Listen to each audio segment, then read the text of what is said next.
might say, you know what, when I start my introduction into AWS or I start my introduction to the cloud, I'm just going to forklift my existing apps.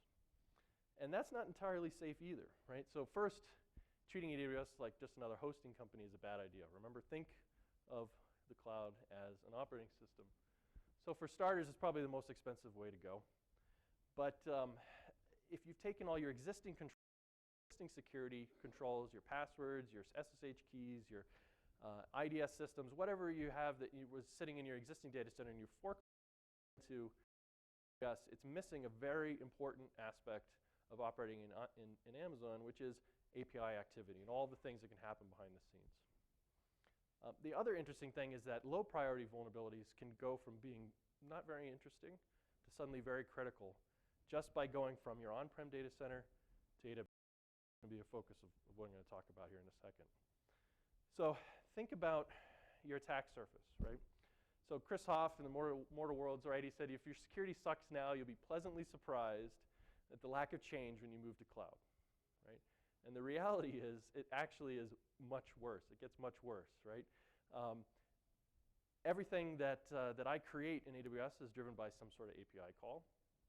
And those API endpoints are there conveniently for me to use. So now my ability to control this operating system, in a sense, control this my entire virtualized data center is entirely keyed off of my permissions and the controls that I have around my API keys. Right? And the only thing standing between a total compromise, basically your entire data center, is now that API key and the permissions that I've assigned to that. And what I think this kind of pushes towards, another point that I want to kind of put into our mind. Deploying an environment where it's so easy to create these things, it's so easy to build these systems in it, and I've created an entirely new back channel for how I manage and control all those things via these API endpoints. It creates something that I think of as emergent insecurity, right? So we think about emergent properties of complex systems, and AWS with all of its services is a very complex system. So you can certainly hear the work that the other folks are doing massive stuff in AWS. They kind of see that there's an amount of need to kind of wrap their arms around. You've got systems that, like for the Netflix folks who are building chaos into the system so that they're ready to handle that chaos, right? Because they know it's going to be there, right? So the idea that once you take a system and it might be perfectly secure in your on-prem, forklifted in AWS, these emergent properties, because of the complexity, start to emerge, and the system becomes insecure just by the interplay of all. And what do I mean by that? I mean, some days you might have something I call internet weather, right? The internet might be running a little bit slower that day. The API calls might be slower that day. Some days AWS is snappy, some days it's slow. Some days certain calls might fail, and that might set off a chain reaction that you would never have been able to test or create was going to happen. And suddenly a system that was expecting to call some API in order to start up properly fails, and the whole system maybe fails open. Systems to be that kind of pattern can just explode, basically. So what I'd like to suggest, when we think about emergent insecurity is instead of trying to enforce strict change control on this, and this is a little bit scary, right? In the traditional sense, we think of AppSec and think about having a very process where everything gets tested and then it gets deployed, and we have follow-up tests to certify things and all this, thing. If I'm moving very, very quick, I'm moving very rapidly, things, ultimately what I'm creating is a brittle system that's built around artificial controls that can't handle that kind of explosive growth or explosive, got lots of systems interplaying with each other, right? I would argue that people need to think more about an eventually consistent model for security, constantly trying to shrink your response time, and eventually your security and operational goals, you get to where you need to be. And the better that you react, and I'm talking minutes hopefully, is the more secure your system's going to be versus trying to get it right from the beginning, because you're probably never going to get it right from the beginning. All right, so I've been talking a lot about the API, and the API to me is really king, right? That's the king of this jungle, right? And if I haven't incorporated thinking about how I'm just focusing on traditional controls for AppSec or security in general, and I'm not thinking about the big lion hiding in the jungle, I'm going to get eaten for certain. So what do I mean by that? So here's some of the vulnerabilities that are kind of, we see some classics here, some issues that are pretty high severity like command injection, but we see some that we might not necessarily think about that become high priority vulnerabilities. And things like XML entity injection or server-side request forgery, right? So I have the ability to inject a request, or I have the ability to inject something that's going to request something from within my AWS systems. Those types of vulnerabilities are very, very serious, full data center kind of compromised vulnerabilities. And I might have been spending my entire time before AWS focusing on cross and SQL injection and nothing else, and ignoring all the rest. Hopefully you're paying attention to command injection too. But if I was only focusing on those, on a new life in AWS, I'm probably going to get bit, and there's a couple examples of that. So why is that? It's all about metadata. Right, this is the rock and roll. I went and looked at logos. All right, so metadata, and this is not in the NSA sense of metadata, but this is metadata or gives me to figure out just where my system is and what's its role in life, right? So what is cloud metadata? It's actually an RFC standard adopted for this purpose, and it gives you all kinds of awesome stuff. This is how bootstrapping happens. This is how I might give my instance the ability to figure out what its ID is. If you've used AWS, you probably know what I'm already talking about. You've probably written a Python script or something to extract this metadata, and every cloud provider has it, right? Because it's a fundamental building block of how I'm going to get information from AWS while I'm running inside that microkernel, Linux or whatever, to figure out. So there's nothing wrong with this, of course, right? But I just need to be aware that information is in there, aware that I should be protecting access to that information, right? And if my application has the ability to put information in, have information or how that information might be exposed, that can be very dangerous. So I can use something simple like wget or curl to go and grab this data if I want to. AWS provides you a command line tool to pull the metadata. The interesting thing about the AWS tool is it doesn't pull all of the metadata. It actually hides some of it from you. So I prefer to use something like wget. And you can see here all these categories and folders are all areas of information that it's going to give. So my instance ID, what my policy might be, AMI IDs, all kinds of great stuff that isn't relevant, as part of the bigger system that it's running in. Now, what I can do with that, if you ever wondered how, if you're using AWS or you've or a role to your instances when they come up, so that gives them credentials so that you don't have to hard code credentials into your application. If you ever wondered how the system itself gets its credentials, this is how it does it. So I can go and I can request from metadata IAM security credentials, and then I have to figure out what my profile ID is, and I just make a request of what it is. And then I pop that in and I make the next request. And this is what I get back. So this data here that's in red is all I need now to make an authenticated request with the permissions of that role. I can take these credentials out. I can go over to my secret bat cave, put this on my laptop, drop it in, and of course those credentials, they'll expire in a little while, but I've got full-on credentials. And if I haven't been very good about how I've locked down those credentials, I have great access into that data center, right, using this information. So that key and that token, I drop that into my configuration. If you've ever used the AWS command line tools, you can drop those 3 parameters right into your config file, and bang, now I'm making requests with these credentials, right? Or I can fire up a little Python. So what does that mean in the real world? Well, so there's 2 examples here I want to talk about. The first is Prezi. This is in March. Prezi is a presentation company. They created a pretty interesting kind of interactive presentation model, and they create these configurations, upload, they have an account. And you can go in and you can pop URLs into your presentation, and it'll go out and like, oh, you fetch that and put it in the presentation. Oh, you have this document, let me fetch that and put it in the presentation.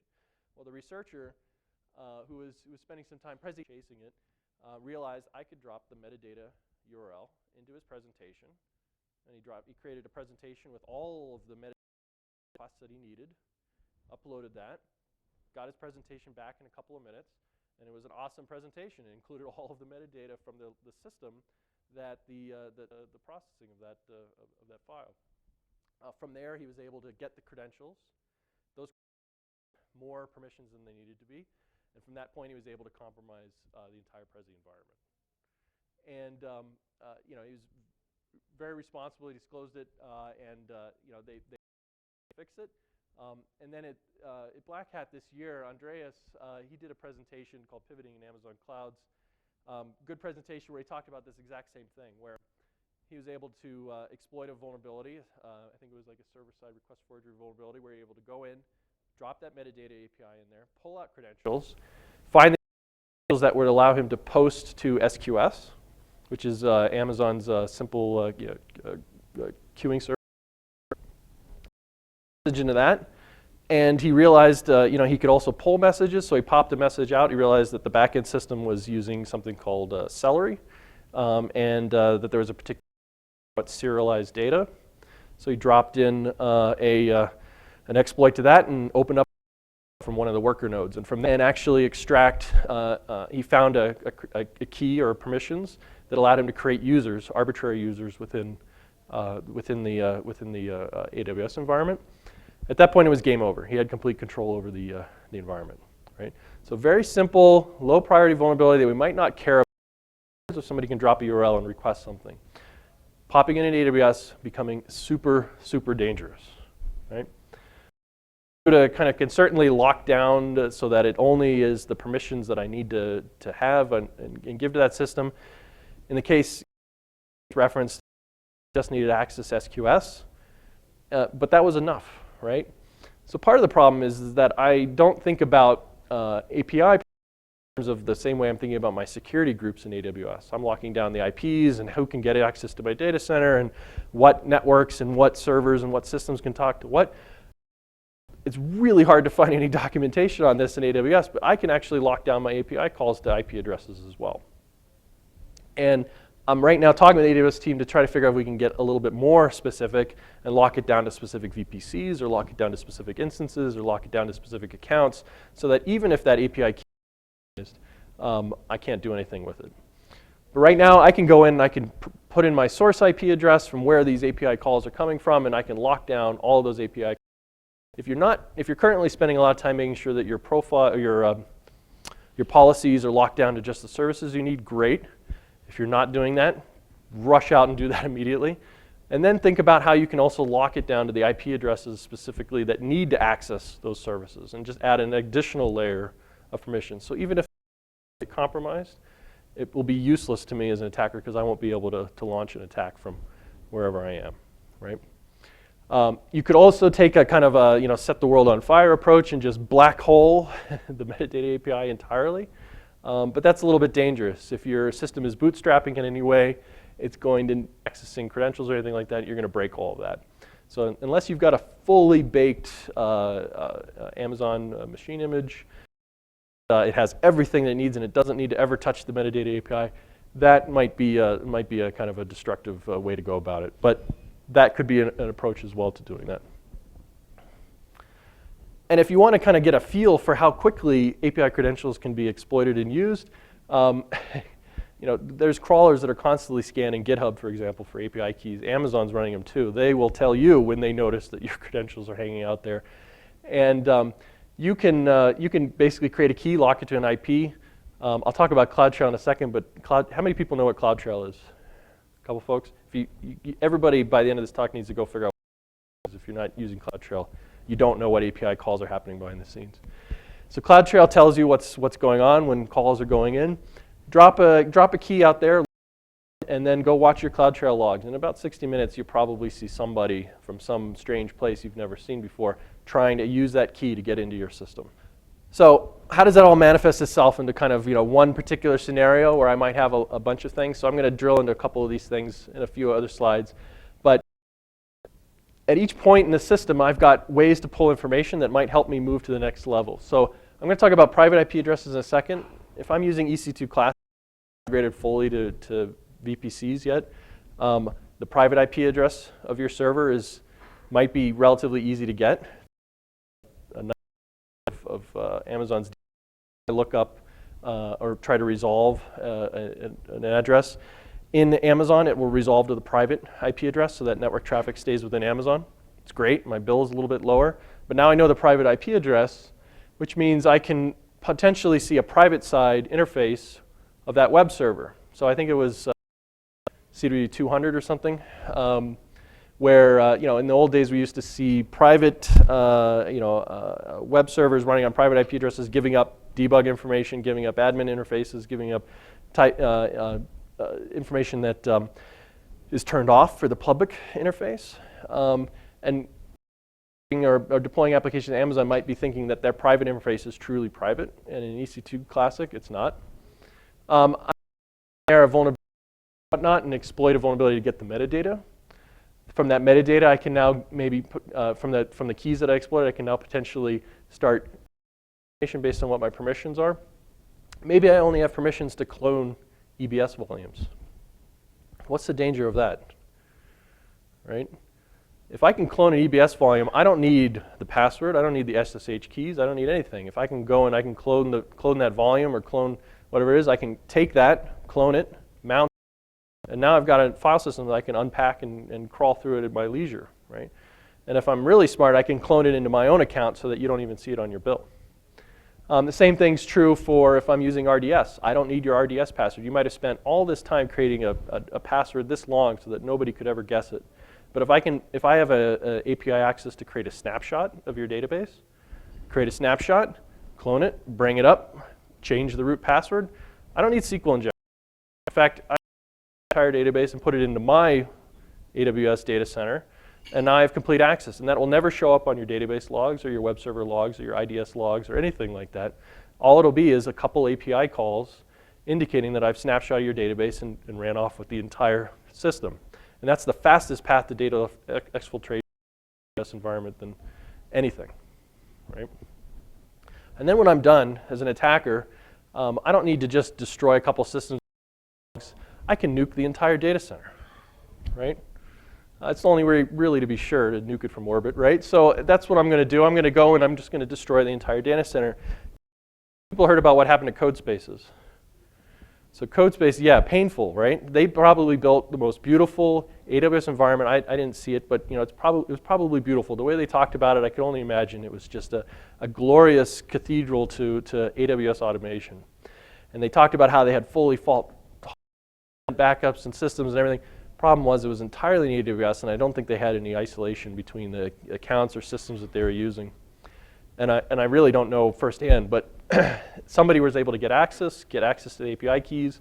They poked around, and when they were done, they hit delete. And they killed everything. And the next, right? So you think about API access being king, this is what I mean. It allows somebody with those credentials to walk into your data center, drop off a nuclear bomb, and then walk out. And they can do that very quickly with a single API call. So I was talking about clones earlier. I'll just talk a little bit more about that. So remember, think about this. If I can clone the EBS volume, how many times have you lost in AWS? Have you ever had this problem? This is the first time I realized this a couple years ago where I completely lost access to a system. And I was like, oh man, how am I going to get the data off it? And I realized, oh, I just API call away, clone the EBS volume, mount it on a completely different X. And in doing that, I realized, wait, I got access to everything, and I never had to give up my SSH key or password, or I didn't even have to have any of that information. And the same thing is true of RDS. The other piece that I see, a problem I see happening a lot is excessive lack of access control. Developers love to do this in the network world. I'm just trying to make this work. Come on, let me open up another port in the firewall. Let me open up another port in the firewall. Let me open up this. Same thing happens on the API front. They're like, oh, I've got the key. Nobody else is ever going to get that key. What difference does it make? And they set up a policy like this. This is probably the worst policy you could ever see in your life if you see this in AWS. The second worst would be one that has just IAM star, which is basically giving you this in 2 moves, right? And I see these all over the place where new environments where you've got developers who are new to trying to get it working, they couldn't figure out what was going on. They went and they looked at the documentation for AWS's permissions, and it was a mile long, and they're like, you know what, I'll just turn this on and leave it. And this stuff hangs out there for a long time. And if it's particularly critical, you should probably make sure there's 2-factor turned on or IAM access should never be allowed without 2-factor authentication. You can lock that down in policy as well. And then the other piece is something about leakage. And I talked about IP addresses, but I'm going to talk about tags mostly here. So tags in AWS are, if you're not using tags, I have no idea how you're managing your stuff in AWS. But if you're not using tags, I don't know. It's not possible, right? You're memorizing instance IDs, and you have an amazing memory. That's how you can keep track of everything, right? But if you're using any third-party system, or you created your own system, or you're using some service that somebody's providing, all that tag information is customer information in tags. I've seen people put credentials in tags. That was the scariest one. You know, anything. People have had this tendency to treat tags like a free database sometimes, where you just drop information in there.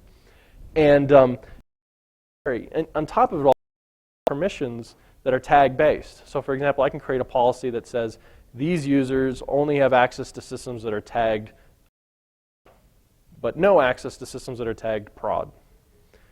But if I give somebody, now I have to think about multiple layers in my permissions. If I give somebody access to change tags, I'm thinking, oh, what's the big deal? I'm just going to let them change some tags. That's not a serious problem, is it? Well, your entire system might be based on tags. Your permissions might be based on tags. How your command and control environment and managing all those things might be based on tags. So that type of permission can be very dangerous in AWS as well. Your tags are fairly benign. They're not something you wouldn't be afraid if it got out into the world, because if you're using a third-party service, they're out there. They're in those reports. Particularly if you're using a third-party service that allows you to alter tags in your environment, like remote control or you know, just some management. Again, accountability of the system if you've got permissions that are based on tags, or your operation, your system itself is based on tags. And a lot of insecurity that I'm talking about, this complexity of these relationships between these different components and systems in AWS and how they might to create and to understand what's going on. We'll talk much about this, but that's just basically what it looks like if I've got an example site and I might resolve it to a 10.IP. It's really easy. Just get off of EC2 class already. You really should. Just a casual poke, looking around the EC2 Classic address. Very casual, not to upset anybody at AWS.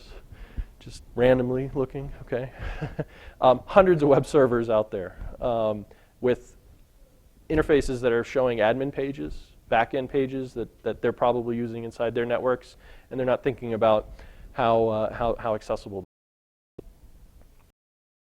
And then the last big challenge is just lack of awareness, right? So a couple people raised their hands about knowing about CloudTrail. For most people, the most advanced IDS system they're using is their bill, right? How many people are using their bill as their IDS system? Nobody wants to admit it, right? Most people go, oh, they reach the end of the month and they go look at their bill and they're like, why is it 5 times what I thought it was supposed to be? And then they go and they find a Bitcoin mining operation and like region, and you know, how did that happen? And then they go and they delete it. Those people were really lucky, right? That's the best case scenario, that somebody sets up a Bitcoin mining operation in your environment. You're like, awesome. That is awesome. Nobody destroyed anything. Nobody stole my data. Nobody, hopefully, you wouldn't even know probably, right? So those people have been pretty damn lucky. Your you know, your bill as your IDS system. If you are using your bill, at least turn on billing. CloudTrail, and you have to turn on CloudTrail for each region. So you can't just turn it on in one region. You have to turn it on in all regions, and you have to be create multiple AWS. Set up one account where you're going to push all your CloudTrail data, and then point some sort of system that can make heads or tails of all that data, because it's going to be a lot of information. And you're not going to be able to consume it just by looking at the logs. It's just a ton of blobs of JSON, compressed JSON data. But go and use something like Logstash. If you haven't played with Logstash, it's, they even call it the ELK stack now, Elasticsearch, Logstash, and Kibana. Really nice solution. They have a plugin for CloudTrail. It'll pull all that information in, and it looks really, really nice. You might find that the small system that you created initially to manage all your, or just to watch all your CloudTrail data is not going to cut it, because it is an enormous amount of information. Imagine every single API call that happens anywhere in AWS in your account flowing into this system. And then there's commercial solutions starting to show up. I think Splunk is pulling in CloudTrail data now, and so is a couple others. But turn that on. If you're not looking at those logs, you're basically not watching the biggest door into your data center, which is the APIs. So let me pause there for a second, because I'm going to talk a little bit about what I built at Veracode to kind of keep tabs on some of these things, and what we'll be kind of sharing with some folks. Any questions so far? Anything that you want me to dive a little deeper in? Are you still with me? Everybody with me? That's good. A lot of nodding heads. All right, awesome. I haven't fallen asleep. I'm not died and gone to heaven or anything. All right, good. All right, so Veracode started a project a little while ago called Cloud Atlas. And the idea was to look behind the clouds, right? To figure out what's going on behind the scenes, because we started very early building systems in AWS that grew to, by our standards, at least by our world, very large. We had thousands of systems running, and lots of things coming up, going down, lots of teams working. We didn't want to slow people down, but we needed to keep tabs on what was going on. So we started digging into that. So Cloud Atlas's goal is to analyze basically the full stack of that application. Remember I was talking about all the environment in red, right? Not just the application. So Veracode, traditionally, we've been focused on that application. You can take your Java app, you can take your PHP app, upload that to us, we'll analyze it and tell you what's wrong with it. But what about the rest of the system, right? Particularly if I'm deploying that in AWS. This system API access. We're going to have a piece of it free as a SaaS service. There's absolutely nothing at that URL right now other than a coming soon, because we're not yet. I apologize for that. But I want to talk about what it does. I have a nice command line interface that works for me, but I want to make it a little bit more accessible. So first, obviously, it's going to enumerate all your services. That's you can get a lot of that data. What we go past that is to enumerate all the services and pull in data from how all those services interrelate with each other, right? And we start building that map. And then at that point, once we've built that initial map, we then start monitoring CloudTrail to detect the moment something new happens. So we're trying to track changes in near real time. That's about 5 to 15 minutes or so, because CloudTrail is only updating every 5 minutes, and then there's kind of a lag. So we try to map all that out and then perform analysis on all the services that are in use and how those things. The goal, it's pretty lofty, I don't know if we'll ever achieve it, is to try to understand that emergent insecurity, or those patterns that occur in all of the systems. So at a very rough data, when I look at the data, I see stuff like changes, I see what the change is, very specifically, instance going from running to stopped, when it happened, all this stuff. And the neat thing is we can reconstruct this information based on CloudTrail data. So if you needed to go back in time and be like, what happened a month ago, because the data has long been lost from the console, I can go and I can recreate that change chain. And then advanced capabilities we're working on are what I call image cracking, which is basically to break open the AMI or the EBS volumes and enumerate what's in there. And our goal there is to find the applications and then potentially do other analysis on that. But the most complicated piece right now that I'm trying to wrap up, which is around permission, IAM credentials and roles and profiles and everything. I want to be able to tell who can do what, where, why, when, how, everything, all details of that, so that when you run this against your environment, it comes back and says, your entire dev team can basically do whatever the heck they want. Maybe you want to question?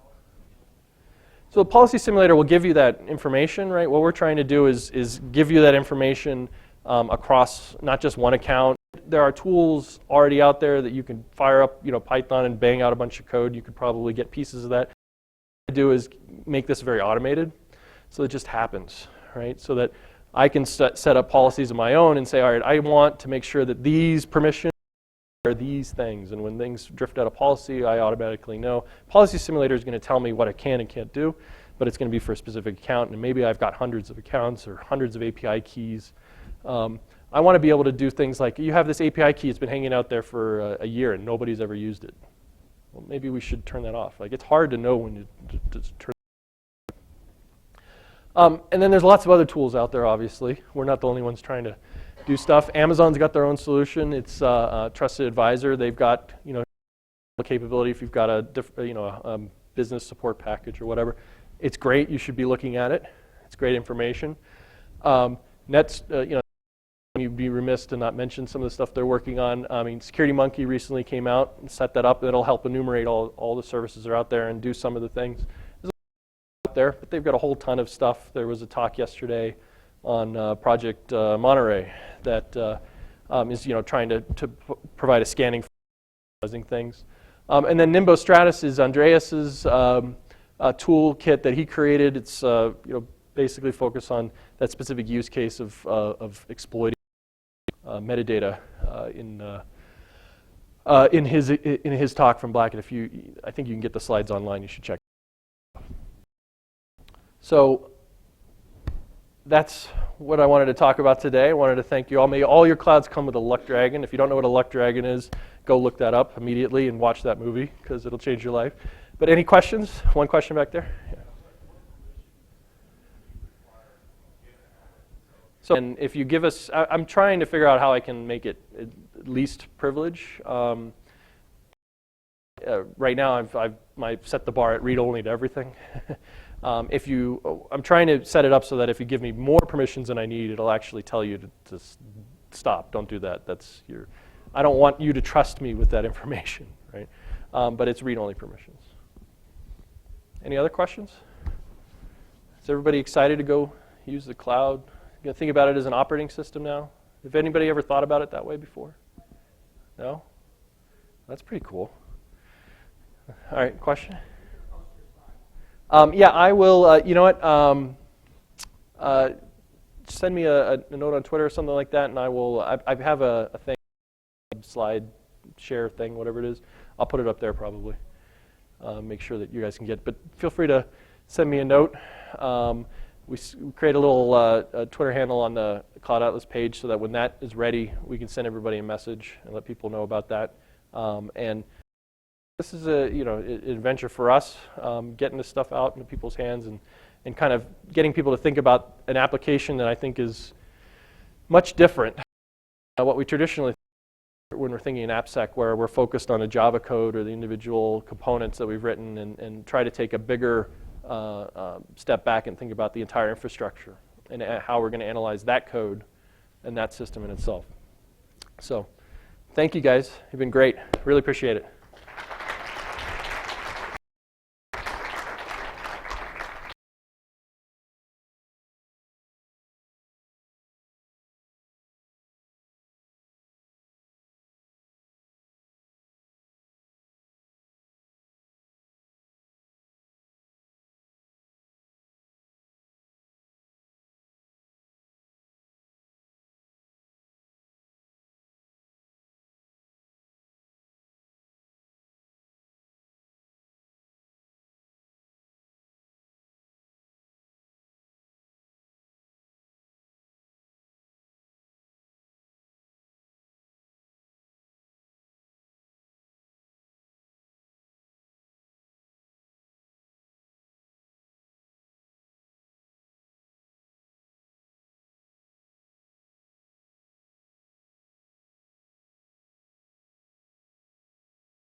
Rodrigo Montoro speaking for us. And I'd like to welcome to the podium. Thank you.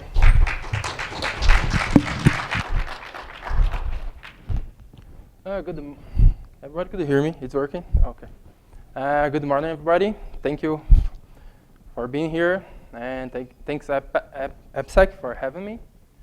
And today we're going to talk a bit about analyzing traffic. It's not only about traffic, it's about the whole application. And we split in some steps. I try to show everything. I have a bunch of slides, so I will try to cover all the slides. And so just a quick introduction. I work as security administrator at Securi. I have 2 patent pending technologies. I used to do research, and so I started to have pictures as this. So I just moved back for system administrator because I was getting too crazy.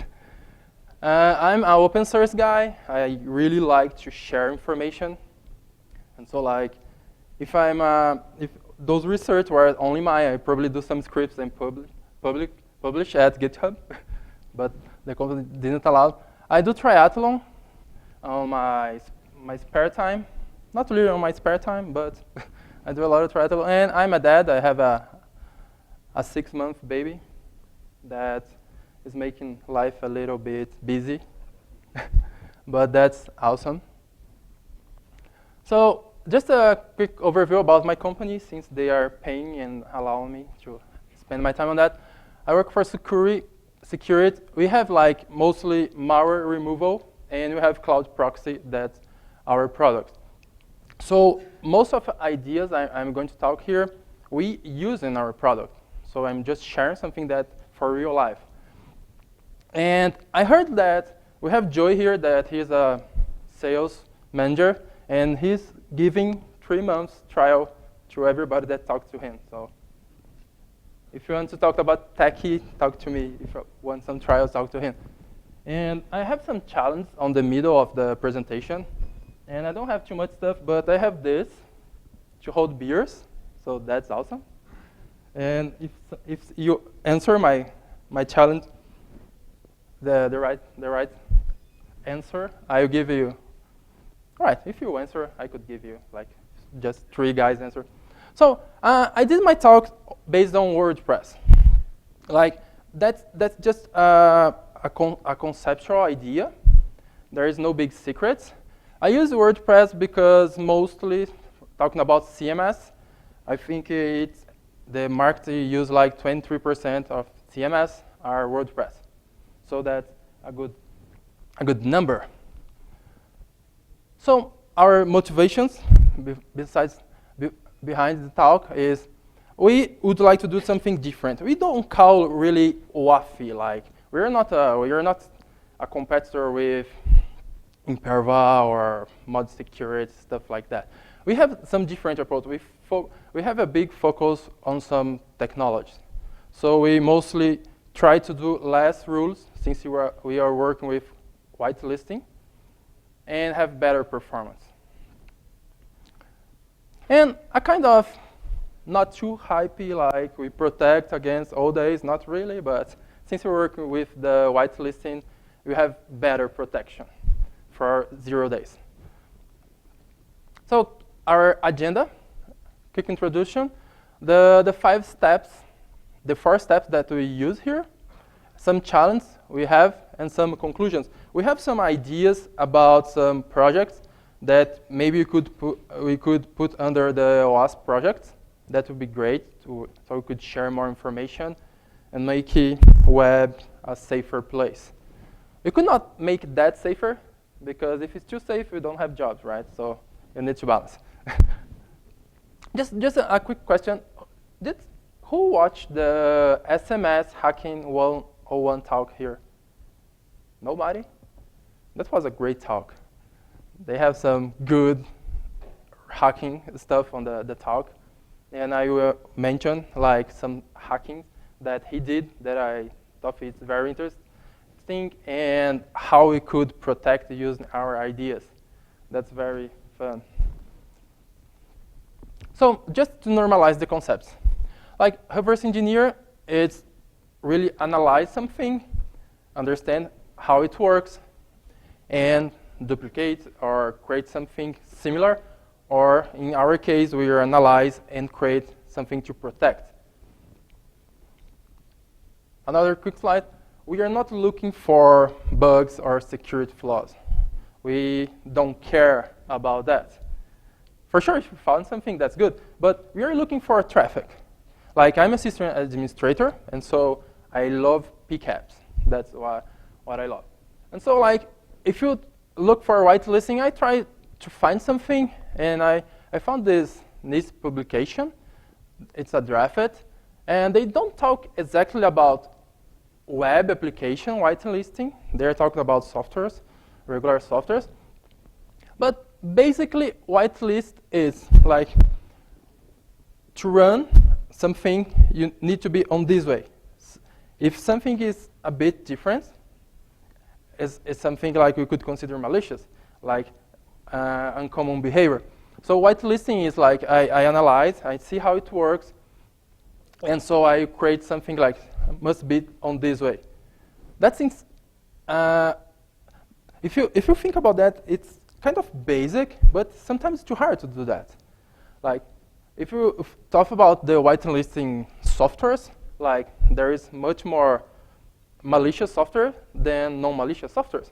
So it's much easier to allow the non-malicious softwares instead of block the malicious softwares. So I really like this concept about whitelisting. And so in our OWASP detection, we are going to analyze traffic, application structure. So we are using the WordPress stuff and analyze the file structure.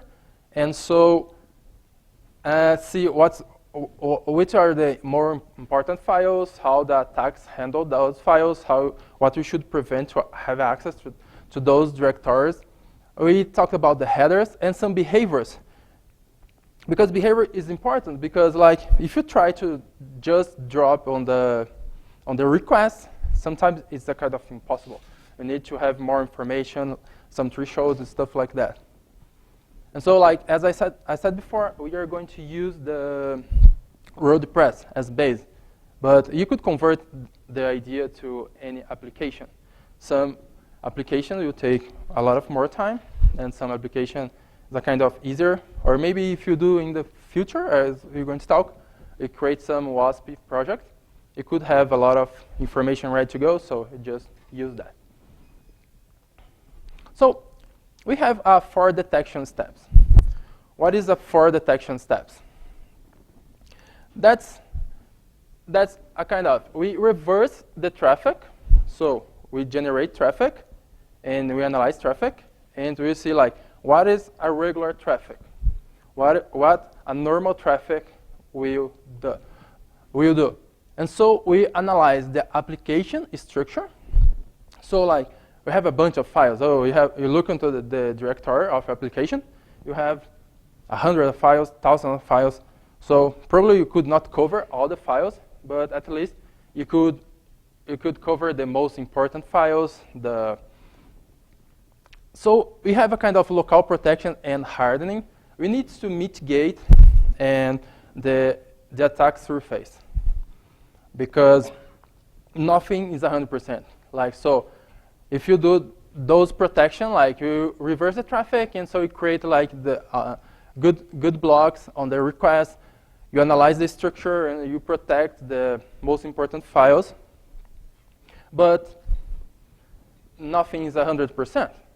And so you need to have some local mitigations, and you're going to talk about that. And the talk that Greg did yesterday, we covered some things that he showed. But if the application were using something that we are talking here, you're being protected. And the statistical data. So I have a pleasure to work in a Disneyland, because we have a lot of information. Like we handle traffic from like thousands of domains. And so like we have a lot of statistical data that you could provide some tuning. And talking here, like all those steps, they talk to each other. I will get more in deep in each step, but the statistical data is awesome. Like, we detect a lot of new behaviors, new trends, stuff like that. So the very first step, let's analyze the traffic. So when we talk about traffic, web traffic, we have like, are you hearing me okay? This is working? Okay. We have like a bunch of information you need to analyze. So this is a kind of mind map. Probably have more or less information. But we have the HTTP protocol, so we start like looking on the, not really on HTTP protocol, but the IP source, the method. So we have the URA, we have the headers, the request and response, we have the borrow request, HTTP version, and stats codes. Like mostly I put here the most common header information that we handle and we use to protect. So we start to do some analysis. So first we need to do some crawling, some spidering. So for this sample, I just use here, I use burp. Everybody use burp or Zappy or anything you want. So what's the good side about burp? You have the spidering, and you could emulate a regular user. Like, where's the first step? I have nothing. Like, I'm talking like, I just have an application that my developer wants to put online, and I need to protect. So what do? I spider. That's the easiest way to see what's going on. Because if you talk to the developer, most of the time they will not tell everything what's going on. So I just like some crawling here. So I start to crawl everything and find information, follow the links, and try to catch a real sitemap. Here I have some parameters, like in this case, but we use burp for that. And besides using burp, what do you need to do? You are crawling the information.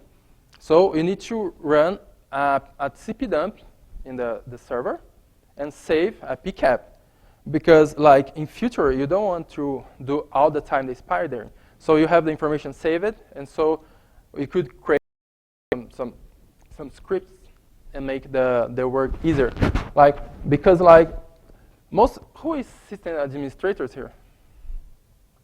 Only one? Most of developers? And like system administrators, like we are lazy. We like to script everything because we don't want to do the same task every time. So we need to crawl, save it at the pcap, and so test again and again, but using a pcap. That's much easier. And so you could have like some T-sharks and Wireshark Kung Fu commands that make the parsing pretty basic. So looking at the GET request, like a GET request is pretty basic. So what do you look when you have the traffic? What do you look on the GET request? Like you have the method here, so you have the URA here, and here you have some variables. What's the good about the burp? They have they put some colors, and so they make a lot of easier. If you want, you have the params here split it in a different tab. But here you have like a username, Rodrigo, ID, and parameter X, and just simulate something. And when you're looking here, what you need to look like, I don't know nothing about. So I know username will be supposed to be only words, correct? I don't think nobody has @ in name, or they don't have like another special characters on the name. So what do? Like you see like, oh, so username will be mostly space, because maybe you have two names like Rodrigo space Montoro, and words. Nobody have numbers on name, unless unless your dad is a big hacker and want to have your hacker name, right? Like with 0, like my nickname. Like you have ID here. ID is only a number. So what's the point? Like if I look like if ID is a number, why I would try to compare with a lot of different things. It's not easier like I just get ID equal, I create a regex like a number. Anything different from a number for me is malicious. Doesn't matter. A simple word is malicious. And in the previous talk, the CMS hacking, like there was a flaw in a core file of Joomla on that case. And what he did, like just discover, he changed ID to something else than a number. And so the application broke and showed oh, you have a wrong carry. So you just need to fix and put the correct carry. And so he could like access the whole database. But if ID, you have a rule that block only for a number, you will not have that problem. You could have still have the bug because like the bug is there, but you kind of have a virtual patching. They're not going to have access to that bug. And there is no sense. It's a kind of like when you go to the bar, like you want a beer, right? You don't say like, I don't want whiskey, I don't want vodka, I don't want Red Bull, I don't want Coke, I don't want, no, you want a beer. You go straight. And so the protection needs to go straight or something you want. So another point you need to take care is like user agent is very important, like very important part. I did a research in the past, like malicious user agent. They used to be smaller than regular user agents. Another very important point, HTTP version. Like if you look on the RFC from the HTTP 1.1, they say like HTTP 1.0, for example, is not waiting for the host header. And so like that's a kind of mismatch. Like if you see like HTTP 1.0 with some host, that a regular browser will never send that.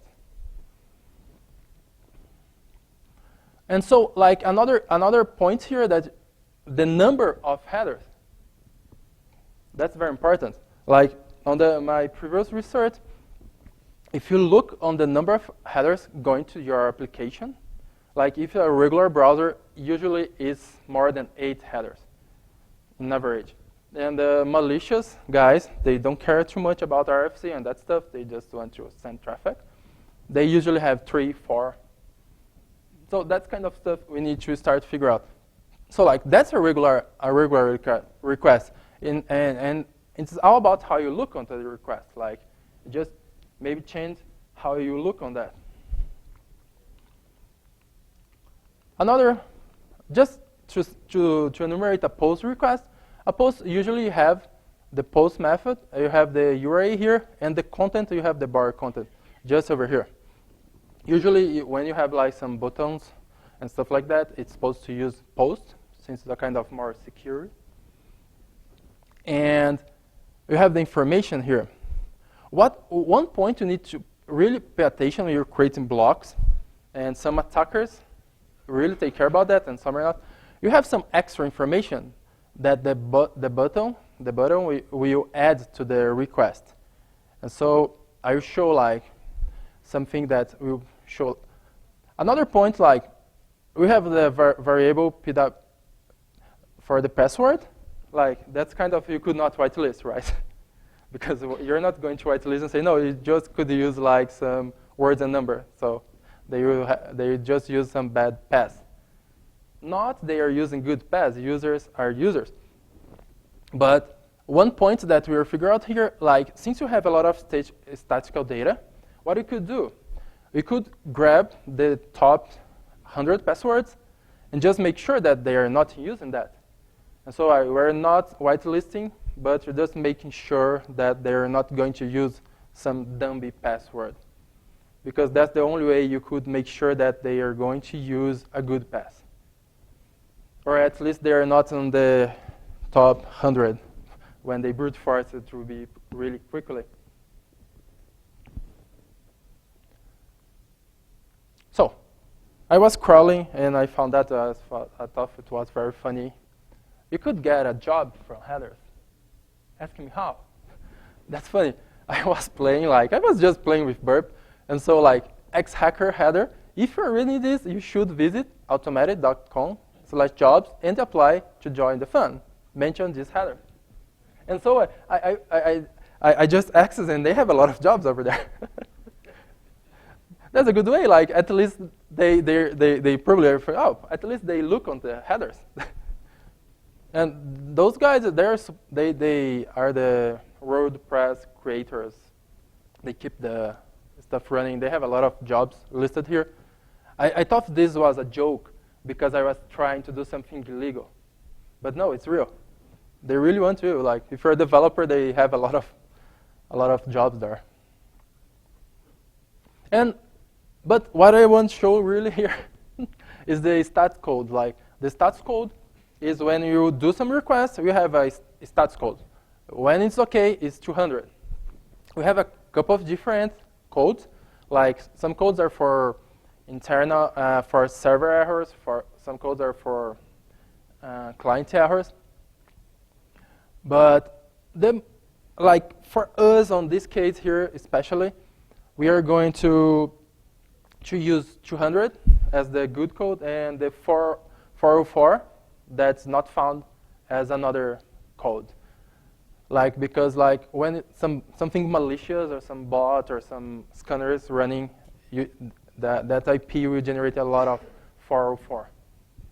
And so like in the end, like we have a request. Lost some time. We have the request, the full request here, like a regular browser. We have the header. We have the information here, and so that we receive a OK. OK, stats code OK doesn't mean that this password it's OK. It's just answer from the web server. And so after you do this really basic, like you need to spend a lot of time looking at the traffic. Like as I showed, like with that GET request, you see like sometimes the application have a lot of variables, so it could take forever, but it's worth. At the end, you could sleep, like and figure out like, okay, I could sleep a bit more, like because nobody's going to hack my website on the middle of night.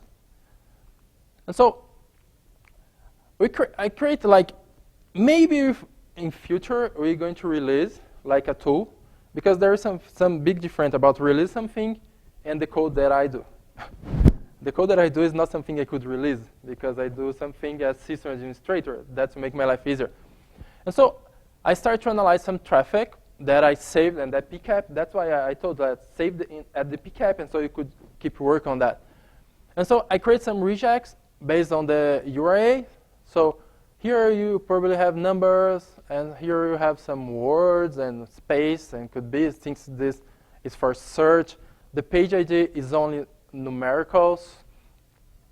So like here's another search, and so I create some regex and run against my script, and so I have like those URL will fit here and those will fit here, and so I could use those regex just to protect my application. I could create some web application file. I could add something on Apache, or add a simple if inside Nginx. Doesn't matter. You could just add these regex and block the traffic. And so we have, for sure, you have a couple of information that will not match. And so that kind of thing, analyze and reanalyze and make sure that's not malicious, or maybe you're missing some regex, some stuff like that.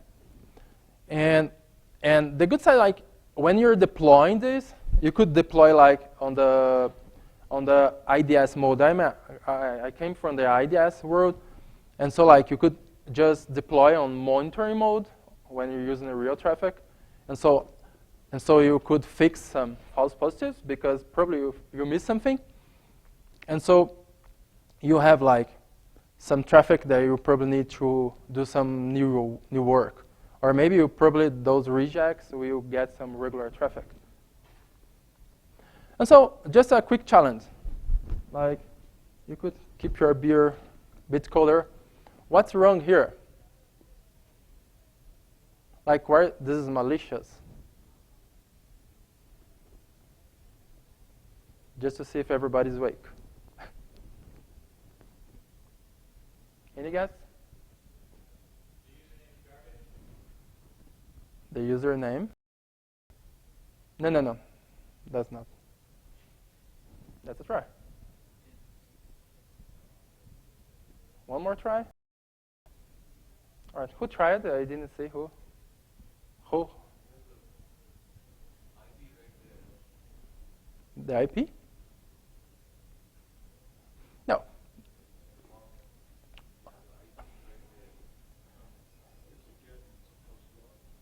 The get? Not really. Like, what's wrong here? Like, we have a Mozilla running Apple, Chrome, like not a real new version, but no browsers will use the HTTP 1.0. That's why it's wrong. Who gives some suggestion? Oh, I have one more. Maybe 3 people will. And how about here? Besides being an IP from Ukraine.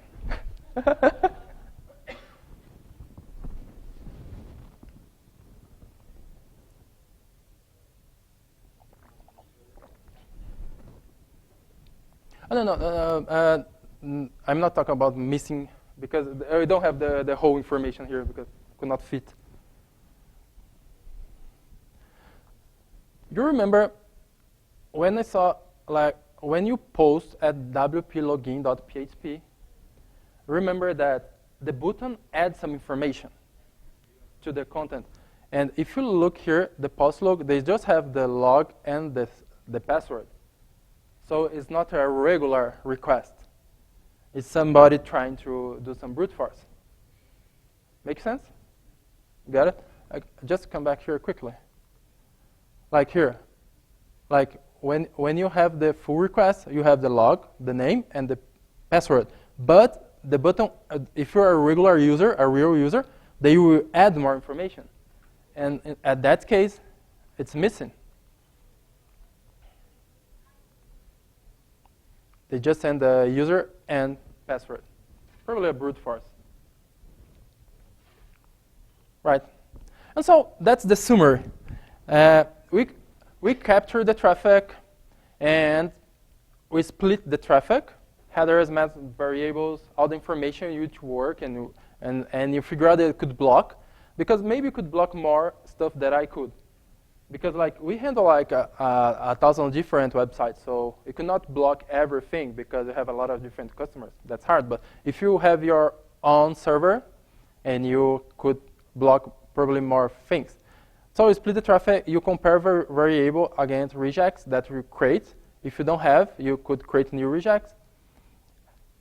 And so we test with real traffic. And so everything works. So you grab a beer. That's it. So that's the first step, the analyzing traffic. So the second step, we need to analyze the file directories and structure. And so we have file directories, permissions, monitoring stuff. And so like if you get a WordPress tarball, you have a lot of files. If you Google about some guys read some stuff about the files, about directories, that's real cool. But you need to focus. Like if you take care about all the files all the time, you get crazy. And so what's the basic structure? Config files and installation files. Like if you like in the CMS hacking talk, like sometimes to figure out the version of the something, he just have access to changelog or readme stuff that is inside the WordPress or Joomla installation. So we need to take care about that. You have a very important file, wp-admin, that you have all the admin stuff, usually like when you have where you could log in as admin of the web or the WordPress site. We have WP includes that are core files. So when you get infected, like that, those files could just be replaced with the other tarball files. And so you have WP content, you have themes, plugins, uploads, You need to take care, especially on uploads. If you allow uploads, you need to really take care about that. And you have like the XML-RPC.php. That's file. They love to attack that, and I will show a bit more about that. So what is the XML-RPC.php file? He's supposed to handle comments, but comments comes with spammers. So that's a kind of stuff that you need to balance. They could ping back. He could ping a website. I will show here. So they use for a DDoS attack. And we have some blog posts about that it was crazy because it was enabled by default. We have user auth. Like if you use this get users blogs, you could brute force. And so like we are like protecting only WP login, like for brute force. And so we saw that they're brute forcing using the XML file. And so like we need to protect them.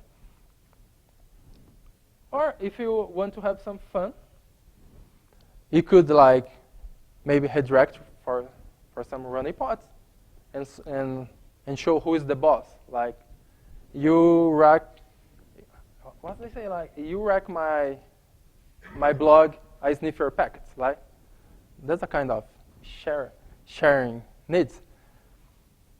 And so here a sample, like I'm talking about the XML-RPC login attempts.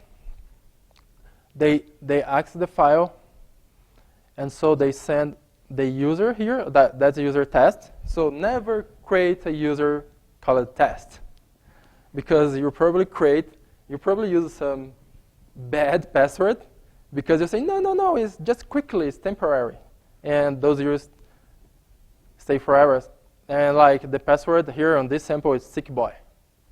So they're just brute forcing, and like we take some time to figure out that. And so we start to really understand the API behind this file. Some brute force. So here is a brute force. That's why we found this they are using. Because like we figure out like we are protecting the WP admin. So we are good, but we are not that good. So that's amount of requests we got on that period. Like it was like, I think like probably here in the beginning of July they discovered that. And so it's a kind of, they share a lot of information, I think, between them, because that's crazy. And so suddenly it starts more, and so a big spike, and so like here in the middle of July they start to go really, really hard. And so what you did, like that's a problem. Like XML, RPC, they need to have access to that. So we create a rule that if they have the XML file, XML access plus the WP blog users stuff, so we are going to block. So the pingback.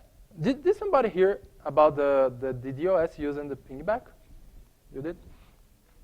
So basically, like you could use a command line, any WordPress, hitting the file, they have like a method name called pingback.ping. And so you put the victim site here, and they start to send a request to that website. But any WordPress could be used because it was enabled by default. So you could like go to Google, enumerate like 100,000 of WordPress, and just create a script and probably your DDoS and so you get something like this: 162,000 WordPress websites attacking our customers, and that's what's crazy, because like is a kind of regular traffic from real IPs. It's not kind of a racket IPs, kind of being racket, but it's not real racket. Another point that we need to take care is WP admin access.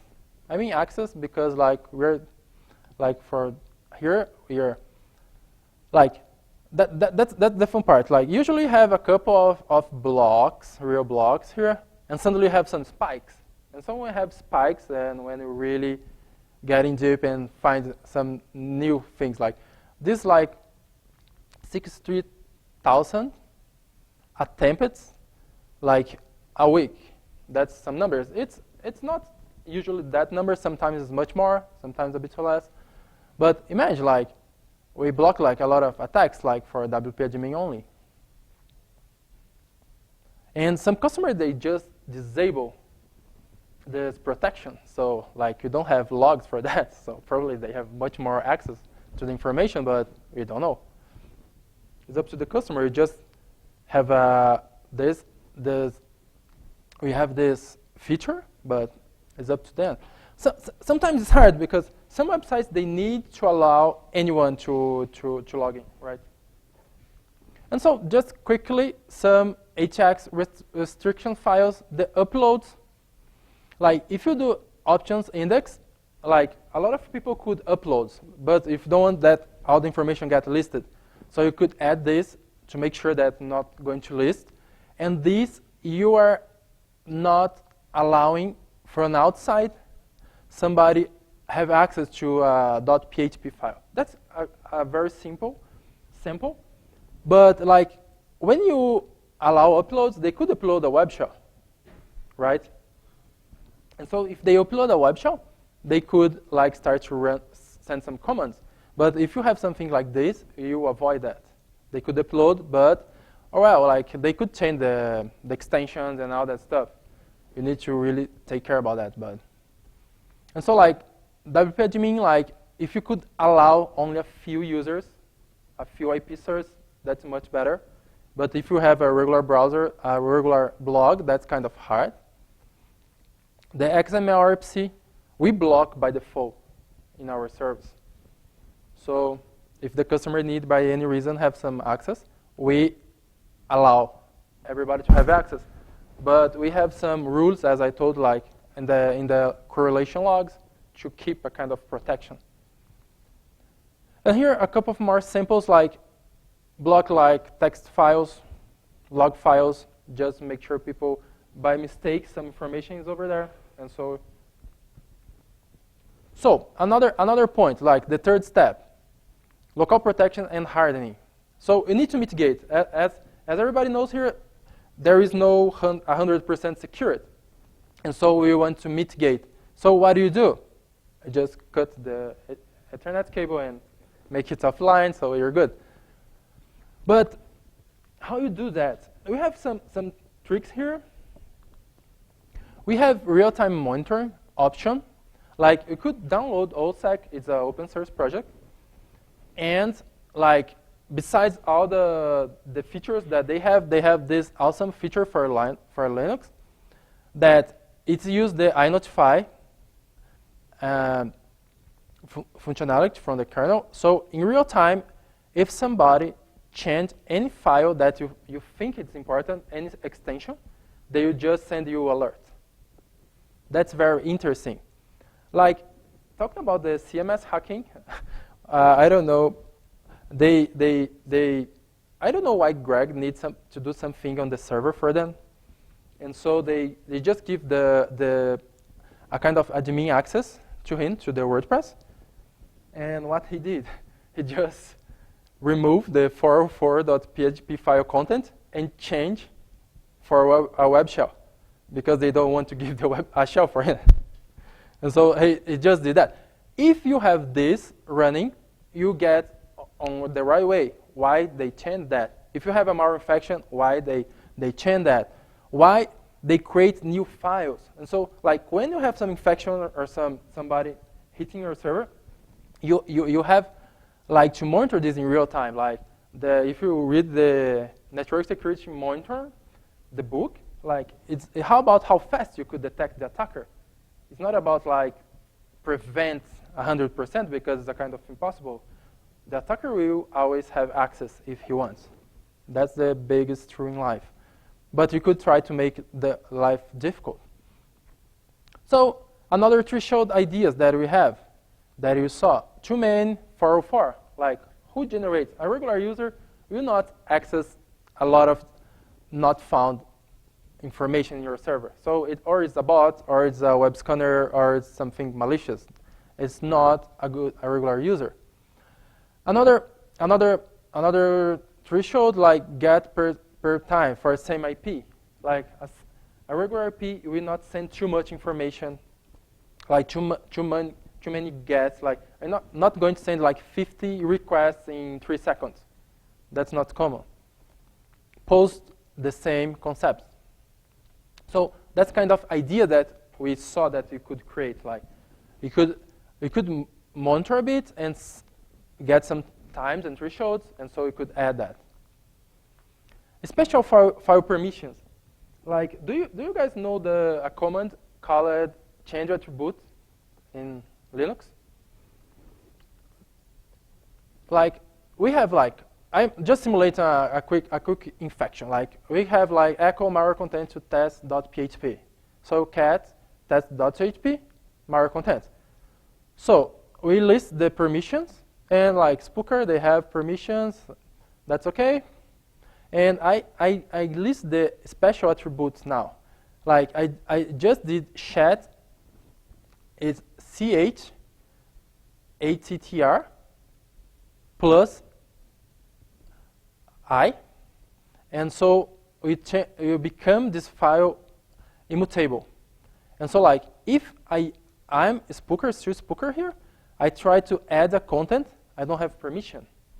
So it's a kind of paranoid, but if like the AppSec server has that, like Greg will not get the web shell. Because like he could read the content, the web user could read the content, but he could not add information. So you need a root to change the permission of all files. And so because most of the time, unless you are upgrading your WordPress, the changes are on the database. The files are all the same. So that's a kind of stuff that you could add. That's a kind of paranoid, but that's a kind of very nice. I think I'm running out of time. And so just to finish the fourth step, some statistical data. So statistical data is where false positives become something interesting too. Because like you could figure out what I'm doing wrong, or maybe how I could improve that. And so we do some counterintelligence, like work on behaviors, alerts to catch new trends, like those blog posts I mentioned before. Like it's a kind of new trends. Like when you release that, everybody starts to figure out, oh, we're being attacked and stuff like that. And running pods, like we have kind of real life running pods because we have some clients that people really try to track that. Behavior is all about how you look on the problem. Like if you have like some 3 user agents like this only 3 samples from 1,000. I can just put that. How you're going to protect? Like what you're going to create? How you're going to behave for that? Any guess?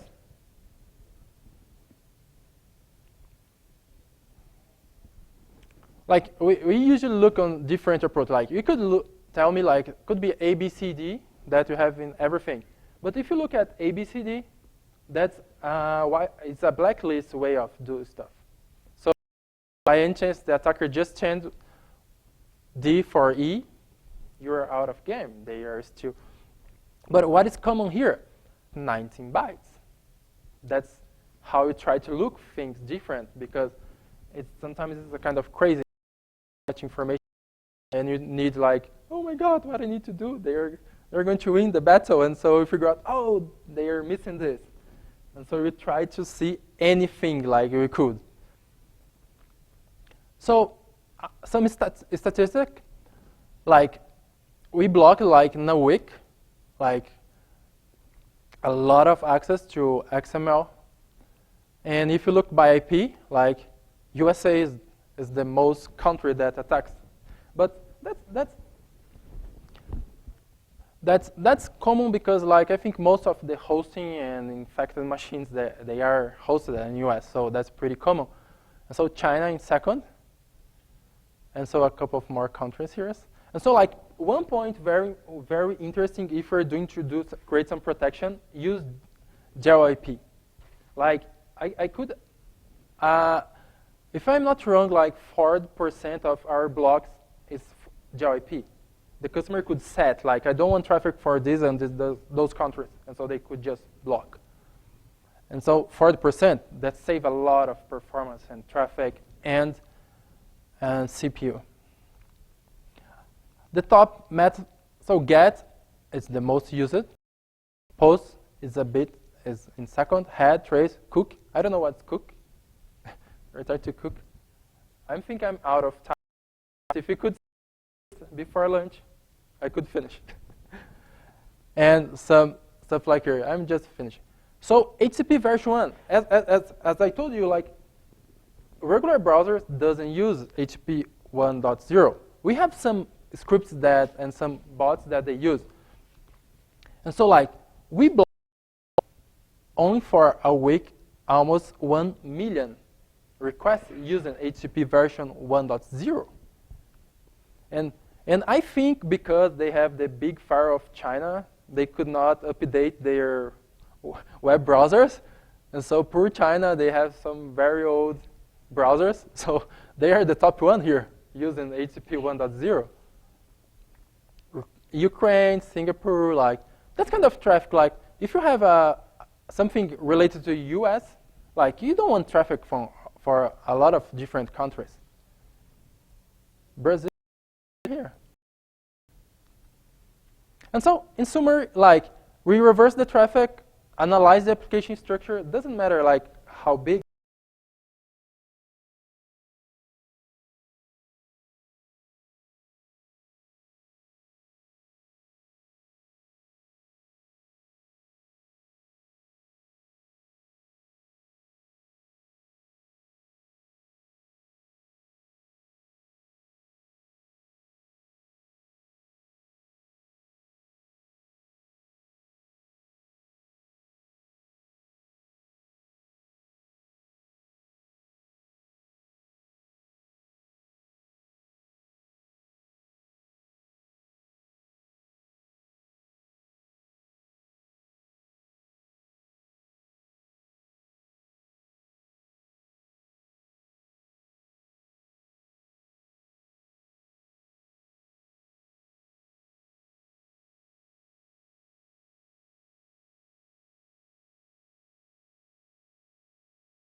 Sound check.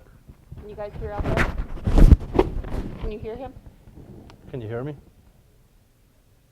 Not so much. No, it's better. There we go. That's better. I think we're Let set. me actually this minute. I apologize. Is that better? Try it. How about now? That sounds good.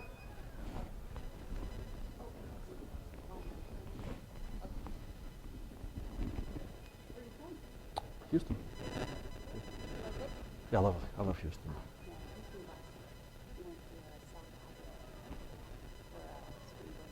I've never been there. It was fun. It was all fun.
Good afternoon, everybody.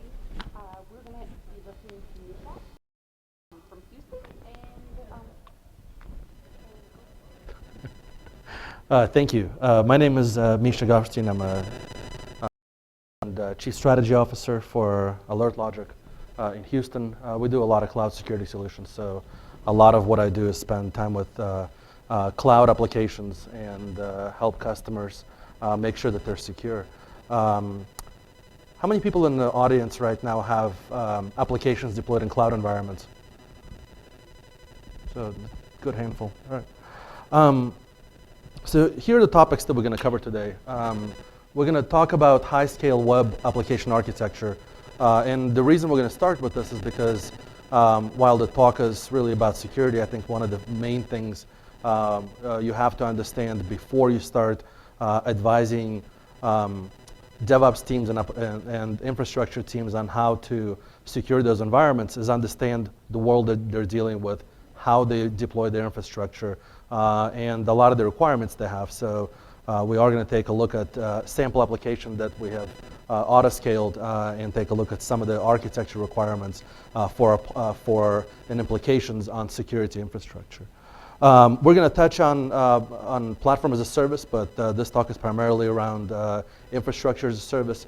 Most of the deployments that we see out there right now are still in the infrastructure world. Platform as a service has similar characteristics, but more complex. So if you have questions about that, we'll have time at the end of the session to answer some of those questions. So over the last 3 to 5 years, cloud application architecture has really evolved. What we're seeing more and more is where auto-scaling used to be the domain of startups that are scaling rapidly and need a lot of scalability. The more applications move in the cloud and the easier the tools become for auto-scaling applications, we're now seeing them come up in all sorts of use cases. So fairly traditional apps are now being retooled for auto-scaling, which presents a problem. The biggest problem that we see is that usually the infrastructure team, the development team, will not take security considerations into their architecture. So the applications will move to Amazon. They'll start to operate there, and security really becomes an afterthought. And there are reasons why this happens. A lot of times we don't help necessarily those teams get security infrastructure bootstrapped and automated the same way that they automate the rest of their infrastructure. So it's important to understand the principles that they're working with, and it's important to make sure that the security infrastructure you're deploying, it can also be auto-scaled and can also be deployed in cloud environments as easily as all other applications, right? So in large, this is a problem with culture. And when teams move to the cloud and they start using a lot of cloud infrastructure, their world changes and moves much faster. So even the language, right, where they talk about role-based infrastructure, a lot of times us in the security world talk about role-based organization, but it goes deeper than that. They get deployed multiple times a day, and as you know, infrastructure, security infrastructure is not simple. It takes a lot of time and a lot of effort to deploy it. Usually you deal with kind of fixed deployment windows, and once the infrastructure is out there, it's difficult to change. So as a result, there's a bit of an impedance mismatch between security teams and cloud ops teams. And sooner or later, they stop talking. Sooner or later, their worlds go in very separate directions. And it hasn't stopped cloud infrastructure from proliferating. If you look at Amazon, and Amazon is still the largest cloud provider out there, there are a lot of out there. There's a lot of production applications. They're doing something like $4 to $5 billion in cloud revenue at this point, and that's just including anybody else. When we've talked to our Amazon contacts, for example, something like 70 or 80% of that is production, so it's actually serving customers. But when we deal with security engineers, usually they're left behind. So usually what happens is there'll be a line of business application. Move the application on the cloud, they're not going to consult with their security team. Security is at the very bottom list of their concerns, and it doesn't mean that they don't care, it just means that they don't want to slow down their deployments. It means that if they have plans to scale their infrastructure rapidly and they think there's any possibility that the security team is going to slow them down, that causes them to move on and not ask the questions, right? So usually we see security teams come in much later, right? Usually applications will get deployed in cloud environments. Security teams will usually find out about it months, if not years later, and by then the train has left the station. And the perception is that security infrastructure is just too difficult to deploy in cloud environments, so you shouldn't bother trying. So developers essentially are on their own. They're hacking up their own ways to secure applications. They're not always right. They usually don't have the expertise in this area. So suffice it to say, this is a major problem. And so far, seen security be one of the core architecture considerations in most cloud deployments that we've observed.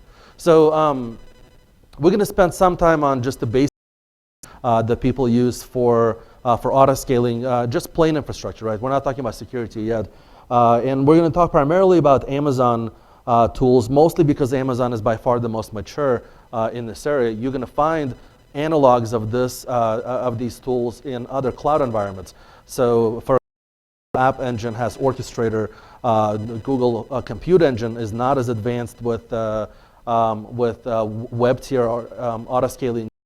Rackspace is actually caught up quite nicely, and Rackspace at this point has a fairly full-featured toolkit for auto-scaling infrastructure. But if you focus just on Amazon, there's a very rich toolkit that you can use to make sure that your security infrastructure scales in lockstep with all the applications that by your application teams. So these are the most common tools. Really, auto-scaling, at least at the web tier in Amazon, revolves around Elastic Load Balancer. That's an Amazon load balancing service. I have a couple of words that I'm going to say about it later on. But essentially, most of the major auto-scaling components are built into ELB through functionality known as auto-scaling groups, right? Another key component is health monitoring. Amazon offers a number of ways to monitor your application.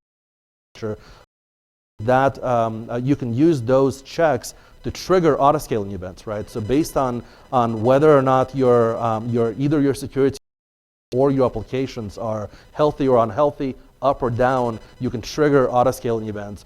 And another key tool of choice is something to help bootstrapping and make sure that once you start deploying infrastructure in the cloud, it deploys rapidly. There's not a whole lot of wait time, and it can deploy within minutes. Usually 5 minutes is what you're looking for when you scale infrastructure. So if the infrastructure you want to scale takes more than 5 minutes to configure and get to full operational state, chances are it needs a lot more automation, and it may need additional scripting to make sure that those instances can come up cleanly, right? So basic auto-scaling capabilities. I just mentioned Elastic Load Balancer, but at the very basic level, what you're trying to do with auto-scaling in Amazon is essentially manage healthy and unhealthy EC2 compute instances, right? So you want to make sure that if you have unhealthy hosts, you can pull them out. If you have hosts that are operating properly, but you need more capacity, you can scale and add more instances as the application starts to heat up, right? By Elastic Load Balancer, so you essentially develop most of your autoscaling logic into the Elastic Load Balancing layer, right? And if you set this up right, you can actually get extreme scale out of these applications. I'll show you a couple of examples of what we've been able to do and kind of the level of scale we've been able to achieve. But assume that you're dealing with infrastructure that needs to be deployed in a fairly short amount of time. Again, less than 5 minutes. So if you have a security component of some sort that needs to be plugged into the application layer and it takes more than 5 minutes for it to bootstrap, again, you got to reconsider things and you got to really wonder, is the application team really going to accept this, and are they really going to deal with something that bootstraps that slowly, right? So if it takes a couple of days or a couple of weeks to set it up, that's a non-starter with most cloud deployments, right? Elastic Load Balancer.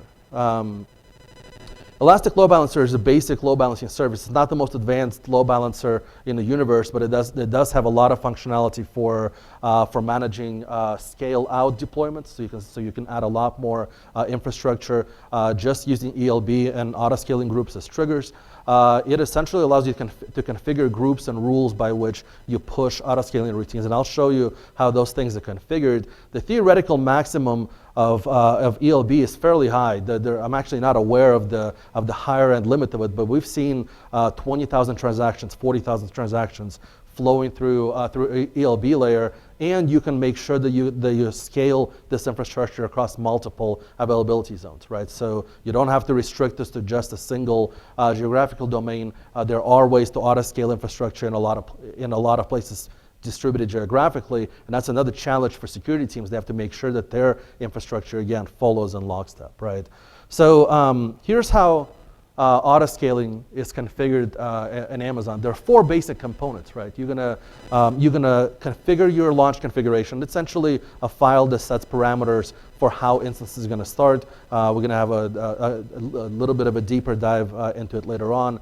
You're going to configure autoscaling groups. Autoscaling groups are going to essentially define post-launch parameters, right? How are you going to instantiate these instances? Where are you going to put them? How should they be configured? The next step is autoscaling policy. These are the rules by which your infrastructure is going to scale. And then there are things that happen during the scaling event itself, right? So once you actually start to scale, there are things you can do with your infrastructure as it starts to instantiate itself and starts to get deployed.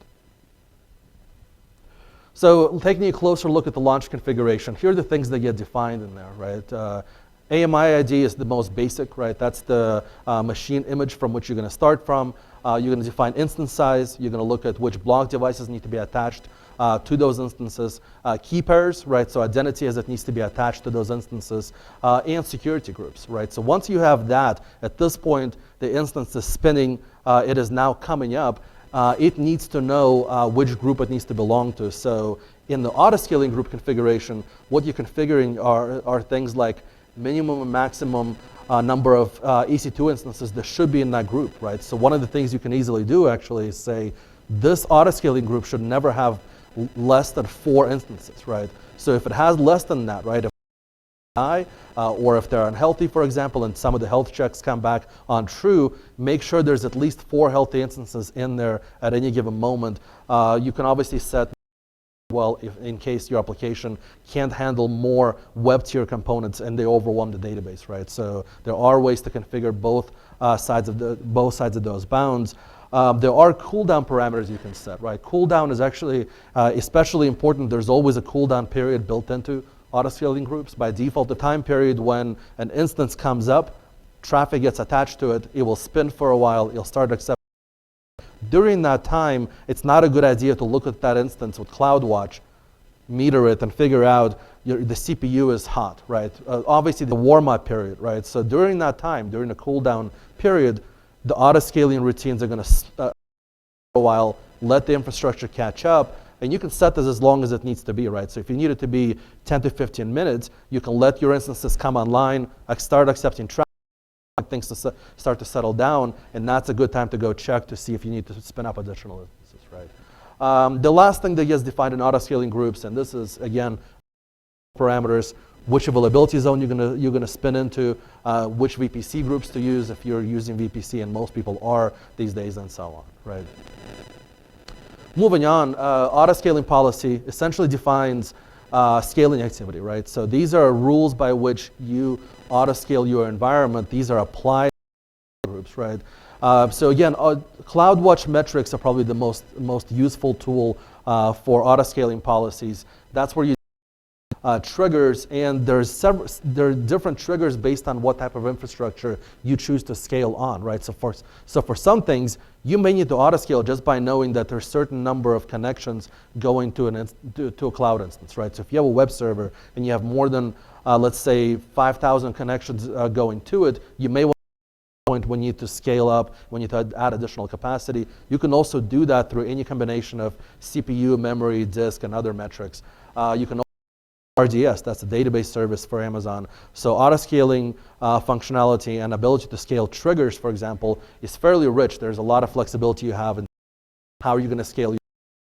And in fact, you should think about it in terms of groups of specialized infrastructure, right? So for example, when we deploy our application, our web tier infrastructure, those are the servers that we have, they scale using one set of policies, but our web application firewalls scale at different parameters, right? And usually WAFs take longer to warm up, so as a result, we have very different parameters for those WAF groups than we do for other, right?